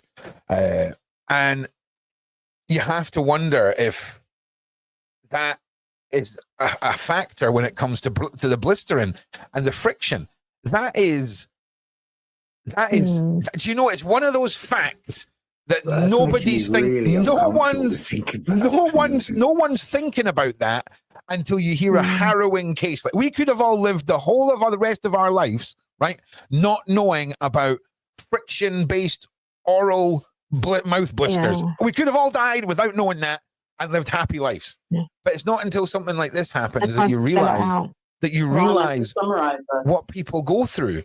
Because for some people, get ready for this one side chat. For some people, that's just normal life. The abuse, the conditioning, the control, the brainwashing, all of it is normal. And then and imagine you're sitting there trying to eat your cereal one morning and you can't because your mouth's too sore because of all of the horrible things that you've had to do. And honestly, that yesterday, my brain paints way too vivid a picture of things sometimes. And it went Here's the long and short of it. Yeah, it went full Michael Bay on that one with me. In the beginning of the relationship, she explored the idea because she wanted to make him happy. She thought, hey, this is the kind of lifestyle he lives. Let me try to be a part of it if I want to be part of his life. Yeah. So forth and so on. But then once things started taking a dramatic turn, and she realized that she still wasn't getting the commitment and the one-on-one relationship she wanted with him. Yeah. Between that, the abuse, and then the physical toll it took on her body, that's when the consent and her willingness to participate changed. Yeah. Yeah. And that's the thing. Sure, they can say in the beginning she went along with this. Yeah. But then everything started shifting. He became violent. It became a job for her. It became, something that was physically affecting her, and emotionally affecting her, and, completely draining her, and affected her ability to even have a career anymore. Yeah. I just want to I've got another banger here for you people. Put me in the corner for this. It's 5 times harder to get a new client than it does to retain a client. He's got Atwood's name. I don't understand why I'm bad. He's representing Atwood. First of all, if you're my client, where's my wages, Purple? Get my cash out, because clearly you think that you're here to use some sort of semantic business. I don't know. But like I say, it's not your right not to be offended, and Atwood has 2 T's in it. Dumbass! Let's move on. Now, I just want to check for more updates here. There's another one. There's another one. Here we go. The defense company came to and it comes a lot of long pauses during the testimony Thursday morning. The defense asked Cassie Ventura to review texts and emails going back at least 15 years. Some of them dozens of pages long. Oh, do you think that this is the defense? Do you think the prosecution's now going to drag their cross-examination out beyond her capability of holding that baby in? They can't. She's got to be done by tomorrow. I think she's going to have this baby this weekend. That's my prediction. Well, Exactly. I think stress that's on why her they've body. got her in so early, to be fair, because once the baby comes, she's kind of out of action. Yeah. Yeah. But I mentioned that before. They got to get her in and out, you know, because she doesn't have the time Yeah. to come back. Honestly, it's if we've got another day of Cassie on the stand, if it goes on till Friday, like I'm going to be very surprised if she's not got a baby by Monday. Oh, I think so. Yeah. You I know. think. Stress alone could bring on the labour. Mm-hmm. Yeah. Yeah, that's very true. It's her not going to third- be her good third- for her or the baby, this situation and environment. Yeah. Yeah. And Hopefully she can hold out to get through this week. Yeah. and And again, you just got to remember, if you've any of the ladies out there who've had children and any of the dads out there who went through a pregnancy with a lady, women, right, aren't really themselves. 9 months in, 8 months in, there's some No, rather absolutely not. spicy person. And Absolutely. listen, this is not a criticism, ladies. Okay. If anything, it's testament to how well Cassie's doing. Okay. I just want to say that because man. She's Oh yeah, she's got to be uncomfortable. 1 second, everybody. So you are off the chart because you're not able to control it. The hormones are doing it all. I mean, I Another update. personally, if she's due tomorrow, I mean, couldn't they have just left her out for now and let her have her baby first? No, Yeah, but that woman is going to want to go under the witness stand right after having a baby. She's going to want Well, to no, know her that family. woman wants to go under the witness stand at all. That's what I'm thinking. I'm just thinking, wouldn't it be? Wouldn't it Could have not have her here. She's too integral. But after she's had the baby, her emotions and hormones will be even worse. Yeah. Yeah, but that doesn't matter because she's got to give evidence. Hormones shouldn't make any difference. She's got to give the facts. But it will. Yeah. It The would- whole it truth would and nothing but the showcase truth. her demeanour. Yeah, Cheyenne, let me finish what I'm saying, please. Sorry.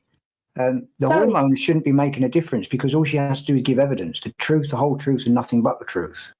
My side of it is safety. So What if she goes into trauma or goes into shock on the stand and drops that baby right there and then? That's what my worry is because it's going to traumatize the baby and her. Yeah. I just would have made more sense for her to get that baby out of the way. Let her have it. Yeah. Who cares what her emotions and hormones are doing? All she's got to do is give evidence. No, but Uber, I completely agree. The truth is the truth, and her testimony would be the same, pregnant, not given birth or Yeah, not. exactly. Yeah. But how she would handle being on the stand would be Well, different. and we can only speculate. I'm just coming from a safety point of view. Mhm. Yeah. I just think that this it kind could of cause a mistrial. yeah, well, yeah, that as well. But I don't give a shit about the trial. I just care about that baby and her.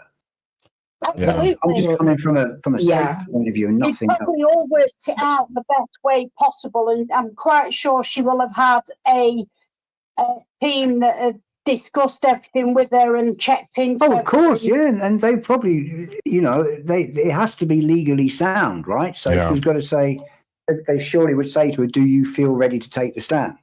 Because she can say in that state, she could say, "No, I don't feel up to it." Yeah. I mean, I get what you're saying. I mean, I get what you're saying. Personally, if you've got a pregnant woman, the legal system isn't going to assume that woman is going to survive the birth and be available to give her testimony after the birth. Yeah. Okay, they're going to assume that there is that. they're not going to have any interest in any of that. They just need you there to testify. Do you see what I'm saying? If it was, they're not going to care. They just need to know. And the other part is the court doesn't work around your job, your holiday, your life, or whatever. Their schedule works around their schedule, and you have to make it work. Yep. And she was probably, and everybody else was also probably thinking, worst case scenario for her to be having to give testimony at this stage in the pregnancy. Yep. But what can you do? Yeah. That's how it's panned out. It's not ideal. I think that's the best way to put it. Not an ideal situation for a pregnant lady. Fantastic situation for Cassie, the survivor, the victim. But it's one of those double-edged swords, isn't it, really? Because 100%. I tell you, all of you now, and I tell you now, ladies, if you were 9 months pregnant and 10 years ago, this sort of horrific stuff had happened to you and you got your day in court, your hormones, right, are going to build you up. You are going to feel like the freaking Hulk inside. You know what I'm saying? Yeah. In fact, if back anything, in the day, I wouldn't turn up to court if I had constipation. Right. If anything, she's doing a fantastic job getting there, to be honest. If anything, she's probably weaponizing her hormones, and they're probably what's carrying her through all of this. If I'm being perfectly honest, because I'd like to think that, yeah. A funny fact, I got, for the first time in my life, when I got summoned to jury duty, I was 9 months pregnant with my second child and got out of it because of it. I was like, there's no way I'm going in a courtroom when I'm due to have a baby any day. But with her situation, it's different. She, this is something that she was living through for years, and she's been trying to heal from this. And I honestly feel like this testimony, her being on the stand at this point in her pregnancy, is very symbolic for her. Her saying her piece and speaking her truth about what she saw, what she experienced, the whole nine, right before she's about to have this baby. I feel like this is like the last piece of her healing journey so she can move on and enjoy her family, her growing family. I really feel after she finishes this testimony tomorrow, they're expecting, she's going to have that baby this weekend, and it's going to be like, okay, I put the past in the past. I did my part. I, spoke my truth and helped prevent other people from being victimized by this man. And now I can move on with my life. Yep. Yeah. Well, I just want to say, we've got some absolute bangers in the side chat. Wits End, I was raging towards the end of my pregnancy. That has been my personal experience with that journey. So I'm going to check for updates now as well. But a big shout out to all the mums in the side chat. The dads, obviously. That's worrisome, paraphrasing Carl Sagan. I don't know what any of those words were. So don't think you can come in here with words I don't know and think I'm going to care and you're going to get away with using them and thinking that you can trick me in some way, because I'll just ignore them. Okay? You can't stop me ignoring things. Ha! Right. A lot of long pauses during the testimony Thursday morning as the defense asked Cassie Ventura to review texts and email chains that go back at least 15 years. Oh, God! Could you just imagine all of your emails being aired in court? Some of these dozens of pages long. Oh, God. Just phone calls from now on. Just phone calls. Cassie Ventura demeanor during the cross-examination has been markedly different from previous witnesses. It's hard to remember at this point after multiple days of Ventura's grueling testimony, but 2 witnesses testified before her Monday. The first was Israel Flores, a Los Angeles police officer who worked security at the Intercontinental Hotel in 2016 and took a copy of the security footage showing Sean Combs attacking Ventura in a hallway. The second witness was Daniel Phillips, who participated in freak-offs with Ventura and Combs for about a year, starting in 2012. Both men were firm, almost combative under cross-examination, forcefully contradicting the defense's assertions and correcting them. Ventura appeared to differ more to Ana Estavio. While she has struggled to recall some of the exchanges and corrected some of Estavio's assertions, she's not appeared bothered by or frustrated by the defense attorney's questioning. Ventura replied in the same quiet tone she used for most of her testimony over the past 3 days. That's because, right? That's the hormones holding that baby in. Okay, if she raises her voice or sneezes, pregnancy is over. Okay, that's all I'm saying. 3 minutes ago, defense lawyer Annie Estavio asked Cassie Ventura, in what ways did Combs build you up? She was referring to Ventura's earlier comments that her former lover could tear her down, but also uplift her. Words were helpful, Ventura replied. He's got that energy, that inspiring energy. So the defense was the defense has largely relied on text and email exchanges between Ventura and Combs to try and show that Ventura was a willing participant in the freak-offs and that Combs demonstrated a lot of care and concern towards her. Really? Yeah, right. Really? Yeah. Oh my gosh. I'll be telling us about fairies at the end of the car. Really? I mean, really though? So, wait. Hang on a second. Wait. The defense Did you was see that wait. The defense has largely relied on text and email exchanges between Ventura and Combs to try and show the victim was a willing participant in the freak-offs, and that Combs demonstrated a lot of care and concern towards her. Not when he was kicking her up and down the hallway, though. I mean, Yeah, I was going to say that didn't look like I don't concern to know. me. Yeah, I mean, I don't know if this is English and if care and concern is maybe another language that stands for head stomping. There because not to break his foot. That's what he was concerned about. There you go. Nailed it. I mean, that is mad. I mean, he smacked her on the back of the head. Maybe that was so she didn't have any frontal bruises, maybe. The only way you can justify hitting a woman in the head is if there's a poisonous spider on her head, okay? And your natural reaction as a man is to pull a funny face, make a mad noise, and do the most outrageous slap in the world, where afterwards you're going to be feeling like the victim as the man after this. You're going to be so full of adrenaline and be like, oh, it was a spider.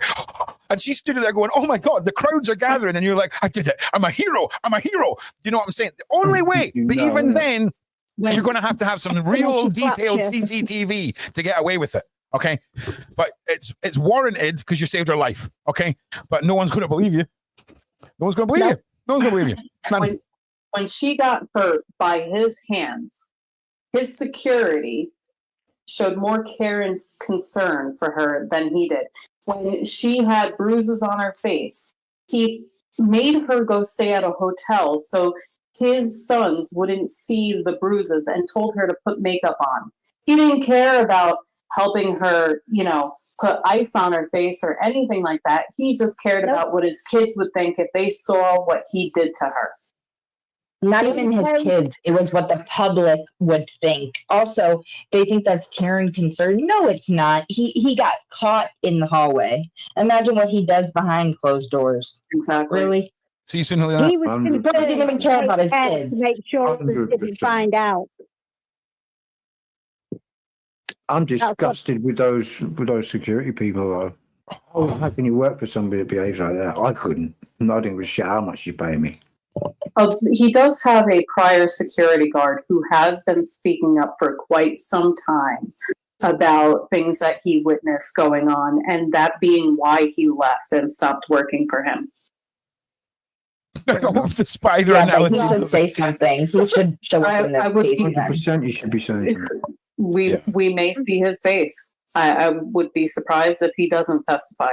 I bet you the defense won't want anything to do with him.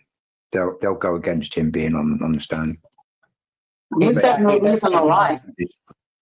Yeah, because it's gonna severely damage the case, isn't it, for them? Oh yeah, but he's got nothing in it. He has never sued Diddy. He's obviously been working elsewhere, making money elsewhere. He's got no reason to lie about it. I think he's retired now too. Are we talking about Gene Deal? Yes. Yeah. Yeah, he's retired now. So what else would he have to gain? We've actually, like employee wise. Yeah, well, look, I just want to at this point remind everyone to like and share. Big Homie is doing better, if that's what people were asking. He's been dealing with some slight injuries, shall we say. But I keep forgetting that we do have a text situation on a text section on the Discord, and the lady whose name isn't Marquis, but whose name I pronounce Marquis, had put some points in, and this was the lady who was driving her electric car, and the whole electrical system went down. So I'll read her points out. I joined all fired up to bring a couple of points in a call regarding Cassie, and my entire electrical system in my car shut down. Flipping weird. The culture of SRA and sadistic behavior actively uses hypnotic suggestion as a tool to get people to submit, be controlled, and think they like it. It's incredibly prominent. Subliminal suggestion is more powerful than narcotics. It's my belief that this is what Cassie was experiencing. Young, suggestive, naive mind, not knowing how to discern danger and control. Although this BS culture, I feel like, what does the BS stand for? Is it bull? Is it just bull? Yeah. Bullshit. Yeah, is that okay? I don't know if it is though. It might mean something else. No, it is. It That's is. what she meant. Okay, all this BS culture has been going on forever. We can extinguish it. The complacency of society is the complacency of society is being confronted. These service to self societies are coming down. We demand it. We are coming. May the beginnings of the earth feel loved, protected, and vital. Yeah, I think you got some good points there, because sadistic behavior and all kinds of terrible groups use brainwashing, mind control, suggestion, coercion, hypnotic suggestion, as you've said there. It's so true, but it's often these things are presented to us in an everyday life in a form of tomfoolery and parlor trick. Okay, magic's been reduced to people on a stage. Hypnosis has been reduced to, when you go on holiday and, there's an event put on by the hotel. We as a society, it almost seems trivial and silly to assume that these could be anything other than parlor tricks. They couldn't possibly be weaponized against us in this day and age, right? Well, yeah. 100 million %. After listening to Zara, that's very, very, very true. Right. Terrifying. Yeah, of course.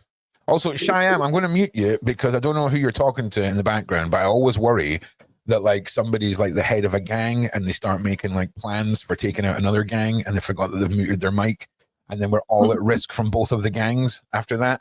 These are the things that go through my mind. So I'm just saving ourselves from Cheyenne's potential French bulldog gang. Right. Okay. Let's check if there's any more built-in BS radar. I know what BS stood for, but I just wondered if there was a form of survivor, beast. I don't know. I just assumed. I just assumed. 10 minutes ago, 1 minute ago. What a dilemma for reporters covering this trial. Quite a few of the messages being discussed in the court are so explicit that they couldn't possibly be reported in a family newspaper. This has led a lot of conferring in the press room about how and what to relay from these messages. One can't help but think of the prospective juror from last week who said she fainted as a teen when oral sex was discussed in sex education class. This cross-examination would have left her entirely floored. Wow. Floored. Ay. Hush. Yeah. Why do I feel weirdly if your kid faints in sex ed, you've done a really good job as a parent to shield them from everything in life? I feel if that's your daughter, you've probably done a really good job on given them a wonderful, nurturing upbringing that a child should have with no association to this sort of adult madness. So it's one of those ones. You have, but unfortunately, with the situation with the internet and everything instantly on hand, it means that kids now grow up way too fast. No, the internet, way too much, way too early. Child, there is no such thing as the internet on hand for a child. In order for the internet to be on hand for a child, an adult has to facilitate that child's want, and most adults do it in a way that they should be embarrassed with themselves and put their children at risk. I'm sorry, parents. I'm not social media. I'm not here to blow smoke up your backside. It's your fault, okay? Even if they don't have access to their own phones, the friends do, so they still learn about it. Correct. So that's their friends' parents, right? Yeah. Correct. So I just circle back to my original point.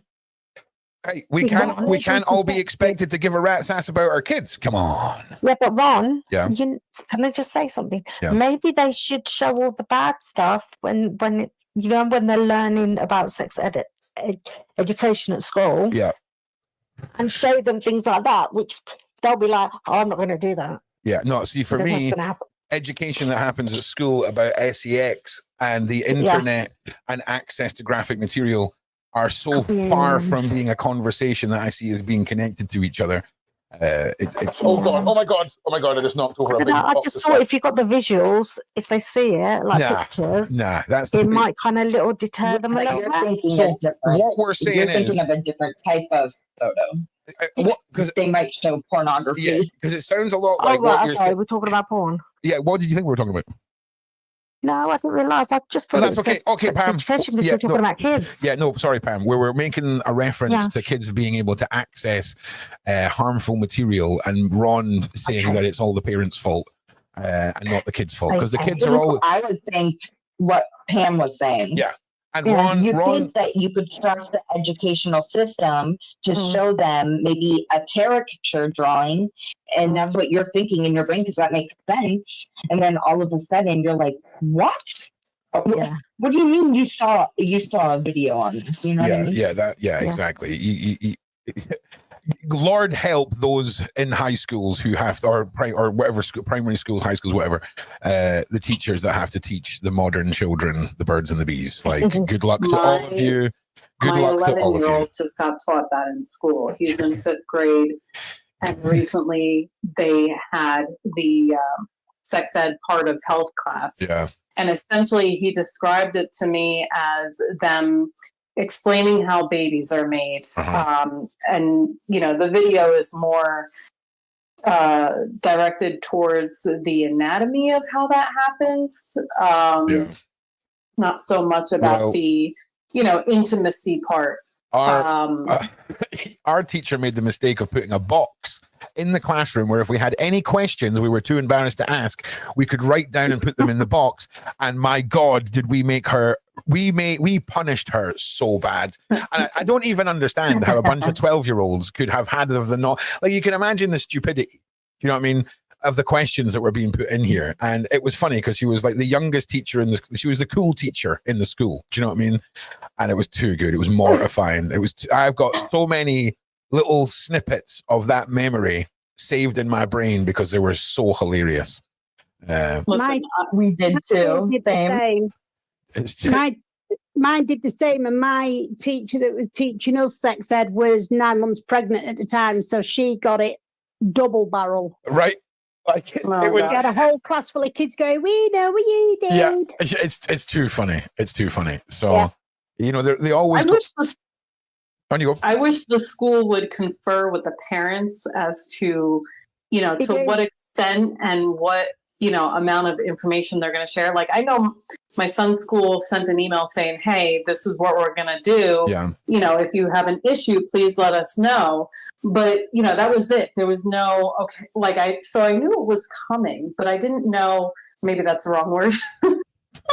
I knew it was going to happen, but I didn't know to what extent, and what exactly my son was going to be told. Yeah. And so when he came home and he was like, questioning things, I was like completely unprepared, and as a mom of 2 boys, like, I was like, oh my God, like, how do I approach this as a female to, my kid, Gavaldo, yeah, nailed that. Ron, there's no excuse to make that normal. I think the defense has not been able to come up with anything better than dragging Cassie's character. It won't work. Yep. Correct. So this is what I was saying. When we look at 2025 and we look at people's mindsets 20 odd years ago, people are so dialed in now to the Me Too style movements, the Epsteins, the Weinsteins, all of these horrible monsters that were previously lore in Hollywood have come to fruition. And I think we're in a day and age now where I imagine that a lot of the people on the jury are thinking exactly what we're thinking, which is this is a character drag. And again, if this was a 3-year relationship where for 2.5 years of it was love and dove and consensual this, and then there's a weird 6 months at the end, there might be a difficulty here. This is a decade of documented horrors. And if they want to go through emails, go through the emails. But I imagine if you were to line them all up end to end and color code them, green for happy, red for horrible, it would be a clear gradient transition of green into yellow, into orange, into red that depicts the duality, or the duration, of their relationship together. Because this is a process. This is a long play with Diddy and Cassie. 10-album deal. If it was a 1-album deal, that's not a long play. That's not sealing her in for the rest of her life. A 10-album deal, my geez. Like, Ron, they're gonna supposedly they're gonna bring in some excerpts from Kim Porter's diary as well. So that is also going to instill a foundation of his character. They can do whatever they want to Cassie. I'm sure her lawyer and the prosecutors prepared her for the idea that they're just going to attack her character because that's all they can do. But when it comes down to it, from the get-go anyway. Yeah, when it comes down to it, they're going to show this is the way he was with Kim Porter. This is the way he was with other females he was in a relationship with. There is another victim that he was in a relationship with that is going to testify as well. So, they call that a pattern of behavior in the court. they do, Mr. Uber. Yep. And I hope they open the case. I hope they open it. Like, pull that case in. And Biggie. Can I say one other thing? Yes, Pam. Because you're talking about Kim Porter, aren't you? Mm-hmm. Yeah.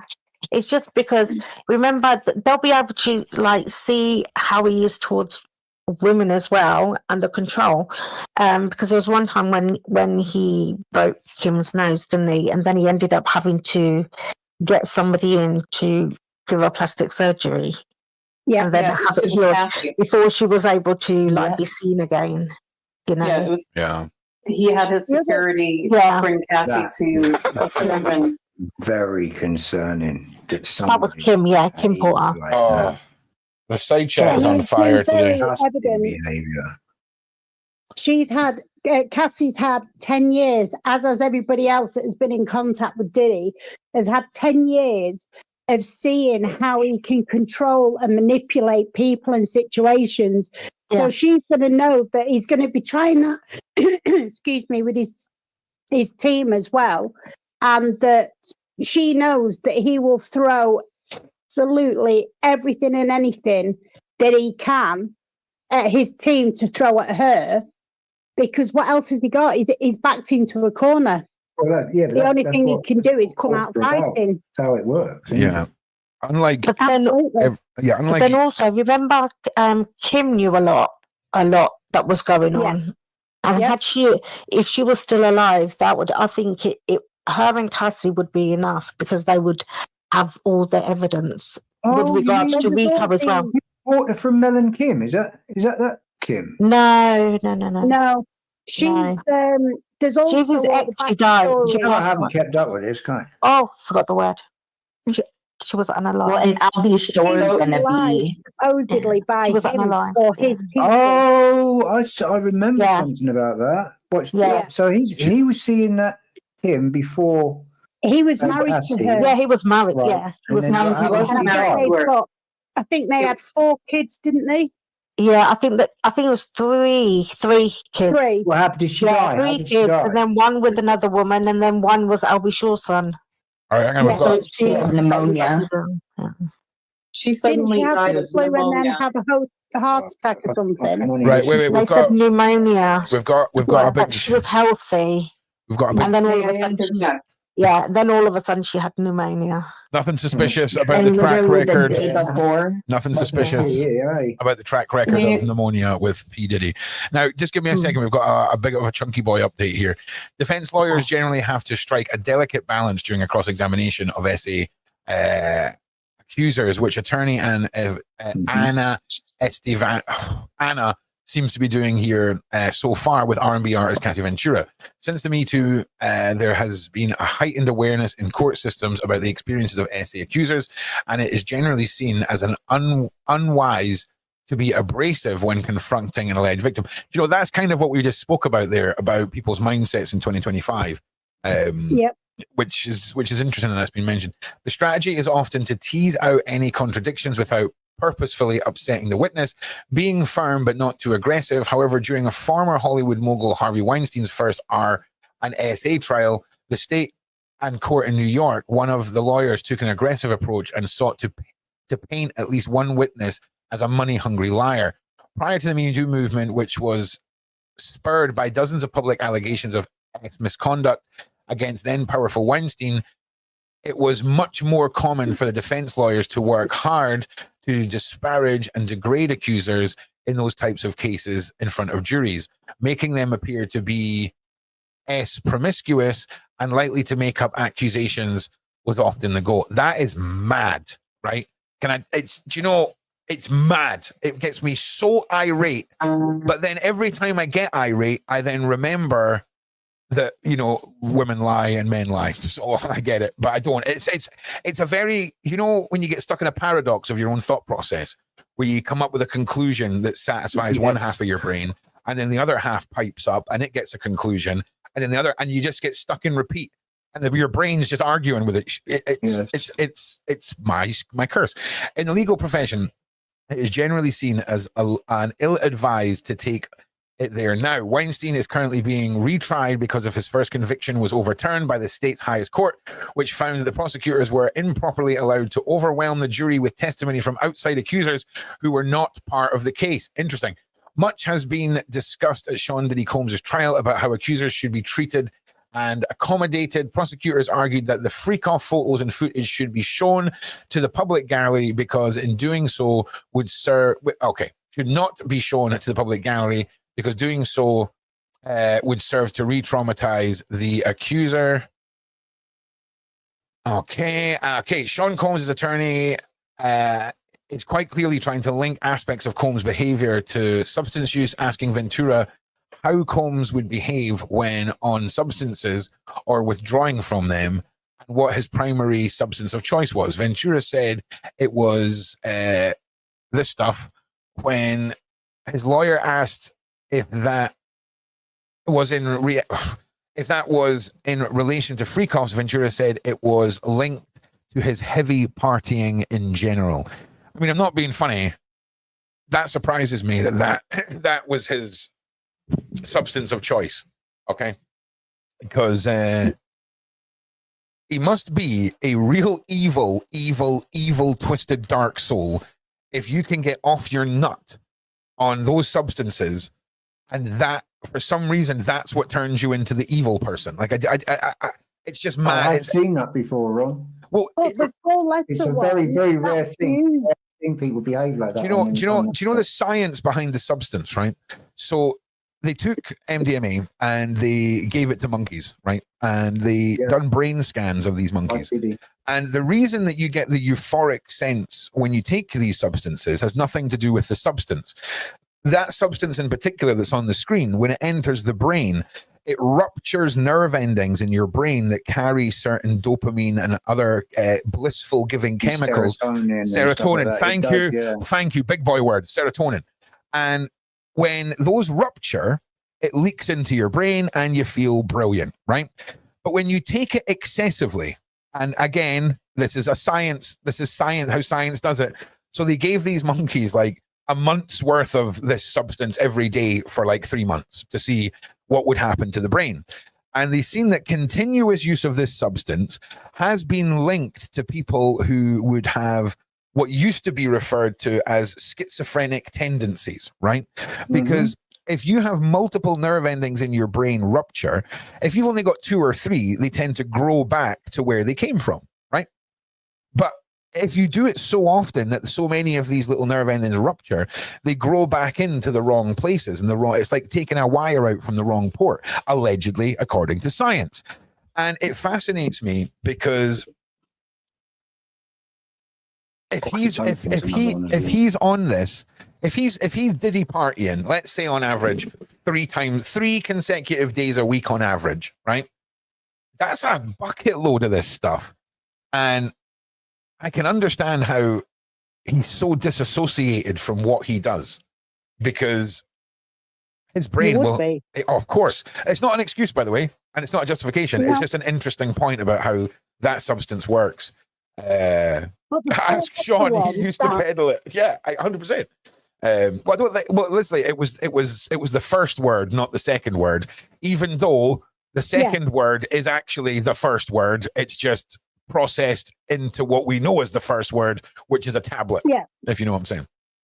But the second one, that's been used a lot for the date R1 as well. A lot of the cases have been done through that. Well, the first one is actually made up of the second one. So the second one there is the active ingredient in the first one. Yeah.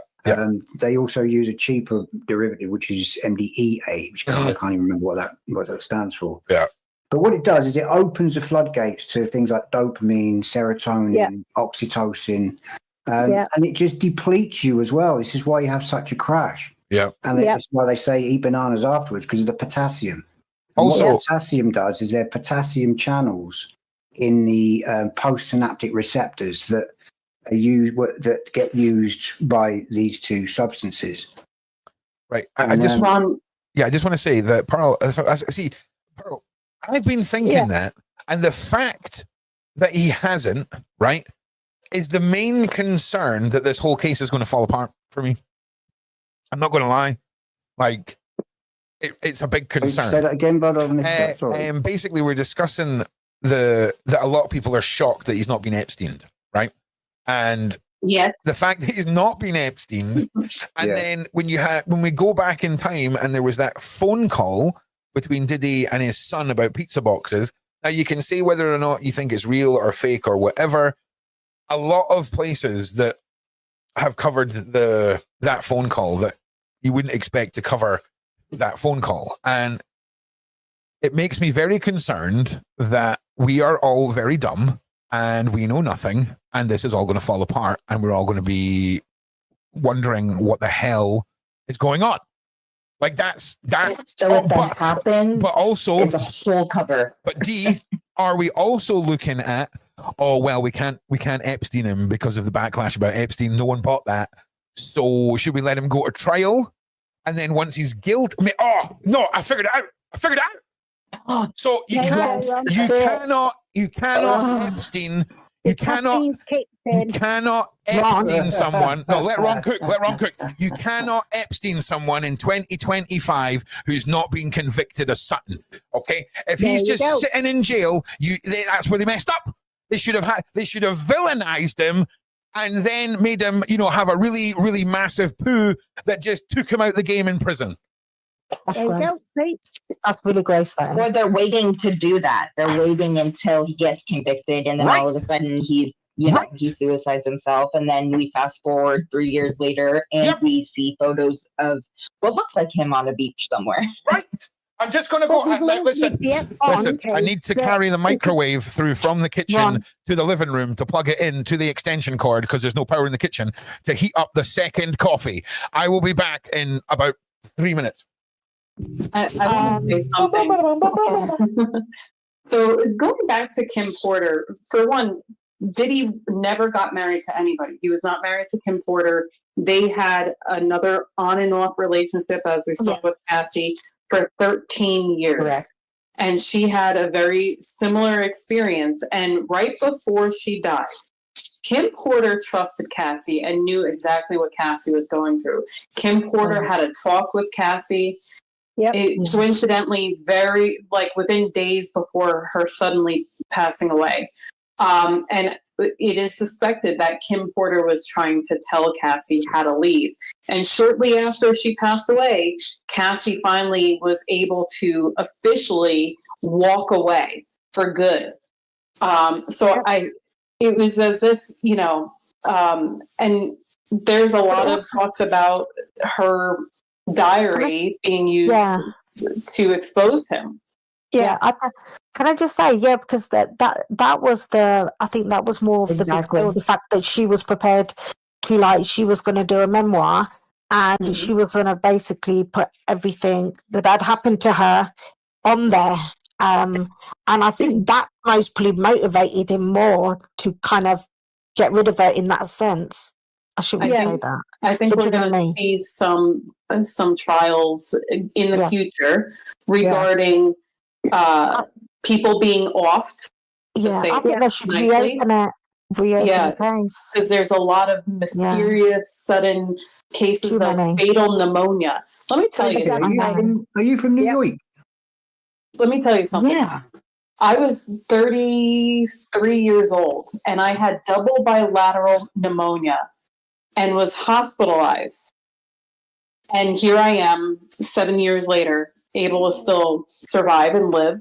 So the fact that these women and other people around Diddy's circle died of pneumonia when they had the financial means for the best health care is very, very uncanny. That doesn't happen. I'm just a normal person and I survived double bilateral pneumonia, which to those who don't know, that is every part of your lungs was infected with pneumonia.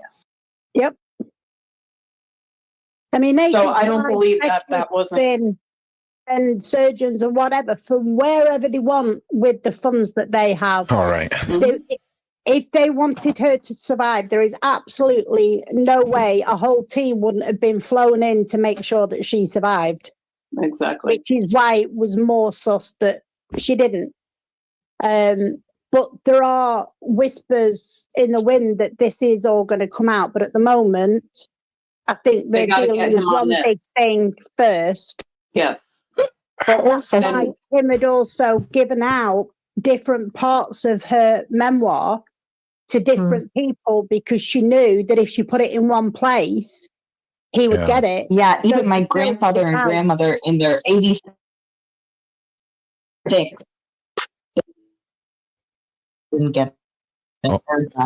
You're breaking up a little bit there. Anybody here know? You broke up then. Yeah, you broke up a little bit. Yeah, you broke up a little bit there. All right, so it is officially that time again. Lunchtime has hit the courtroom. The jury has been excused for lunch, but all the parties remain in the courtroom for a few minutes longer, hashing out how long the defense cross-examination of Cassie Ventura will be. The defense is now saying that it will take all day Thursday and all day Friday. The judge is asking them to streamline their questioning. See, that sucks for them. Generally, cross-examination doesn't last longer than direct questioning, which is done by the party who called the witness. If Sean Combs' defense does not take all of Friday to conclude their cross, it would be a half day longer than the prosecution spent questioning its own witness. Okay, interesting. All right. But it also depends on the baby because the babies don't stick to anyone's schedule. Yeah. Thank you, If that baby decides it's coming, then she won't be in court. Yeah, I know 100%. But that is basically us up to our daily point where court concludes for lunch, and it's been a mad day. The cross-examination, the way they're trying to paint this picture of this loving, consensual, relationship, and also this promiscuous enjoyment that they're trying to portray in Cassie with regards to these freak-off parties. It's going to be another afternoon of it. I'm sure you guys will be keeping up to date. I am going to figure out what the evening viewing is going to be this evening for the Sean Atwood channel. And tomorrow I've got a bunch of stuff planned. I need to get live. I need to get them all live, though. I just need to send some emails. And yeah, I mean, what did you think about Ron? Can you post a link for a national? I don't think there is a national one on for the UK. Maybe I'll need to go and look that up. Actually, maybe. Do you know what I might do, Bailey? I might go and slap some resources on a page on my website. So there's a UK one, a US one, Australia, whatever. I'll figure that'll already exist. There'll be somewhere I can just copy and paste it all and slap it in.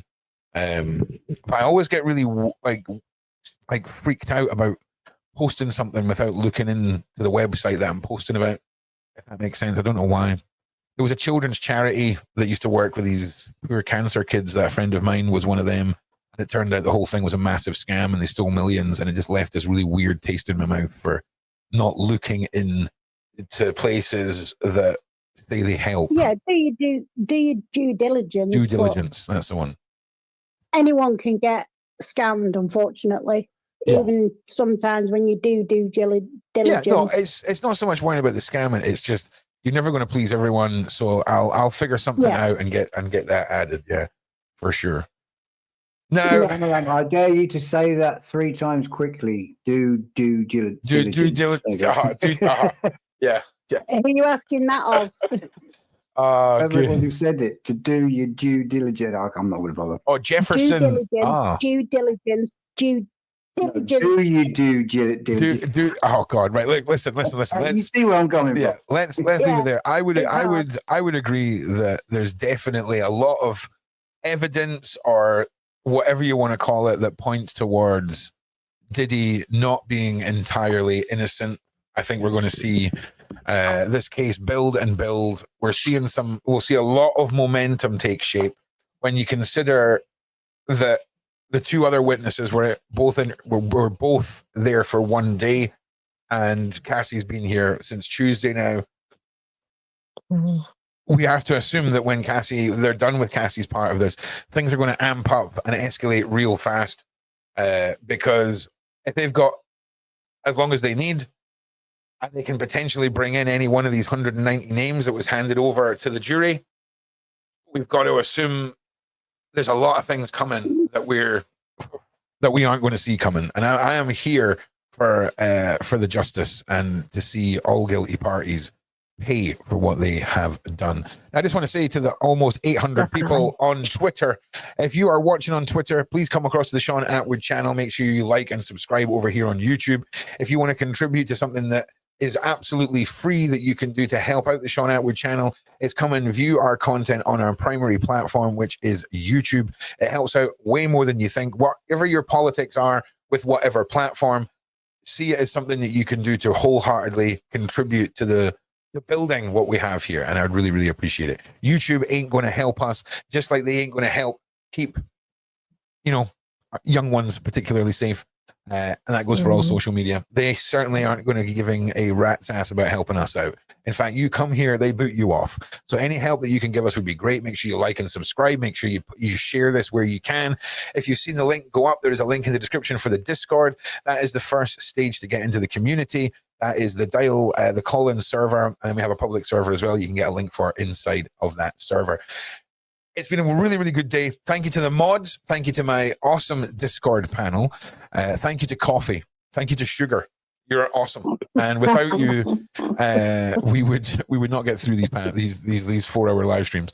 So yeah, I feel like I want to go outside for a run. And so like I can't at some point in the next 2 hours, I'm going to have a serious crash, right? Like I'm going to crash. Nice one. So I'm going to find myself having a nap on the staircase with like a blanket, like a toddler. Do you know what I'm saying? Like I made myself a little stairway nest and just passed out. So there's some places you could make a nest, though. To be fair, say that again.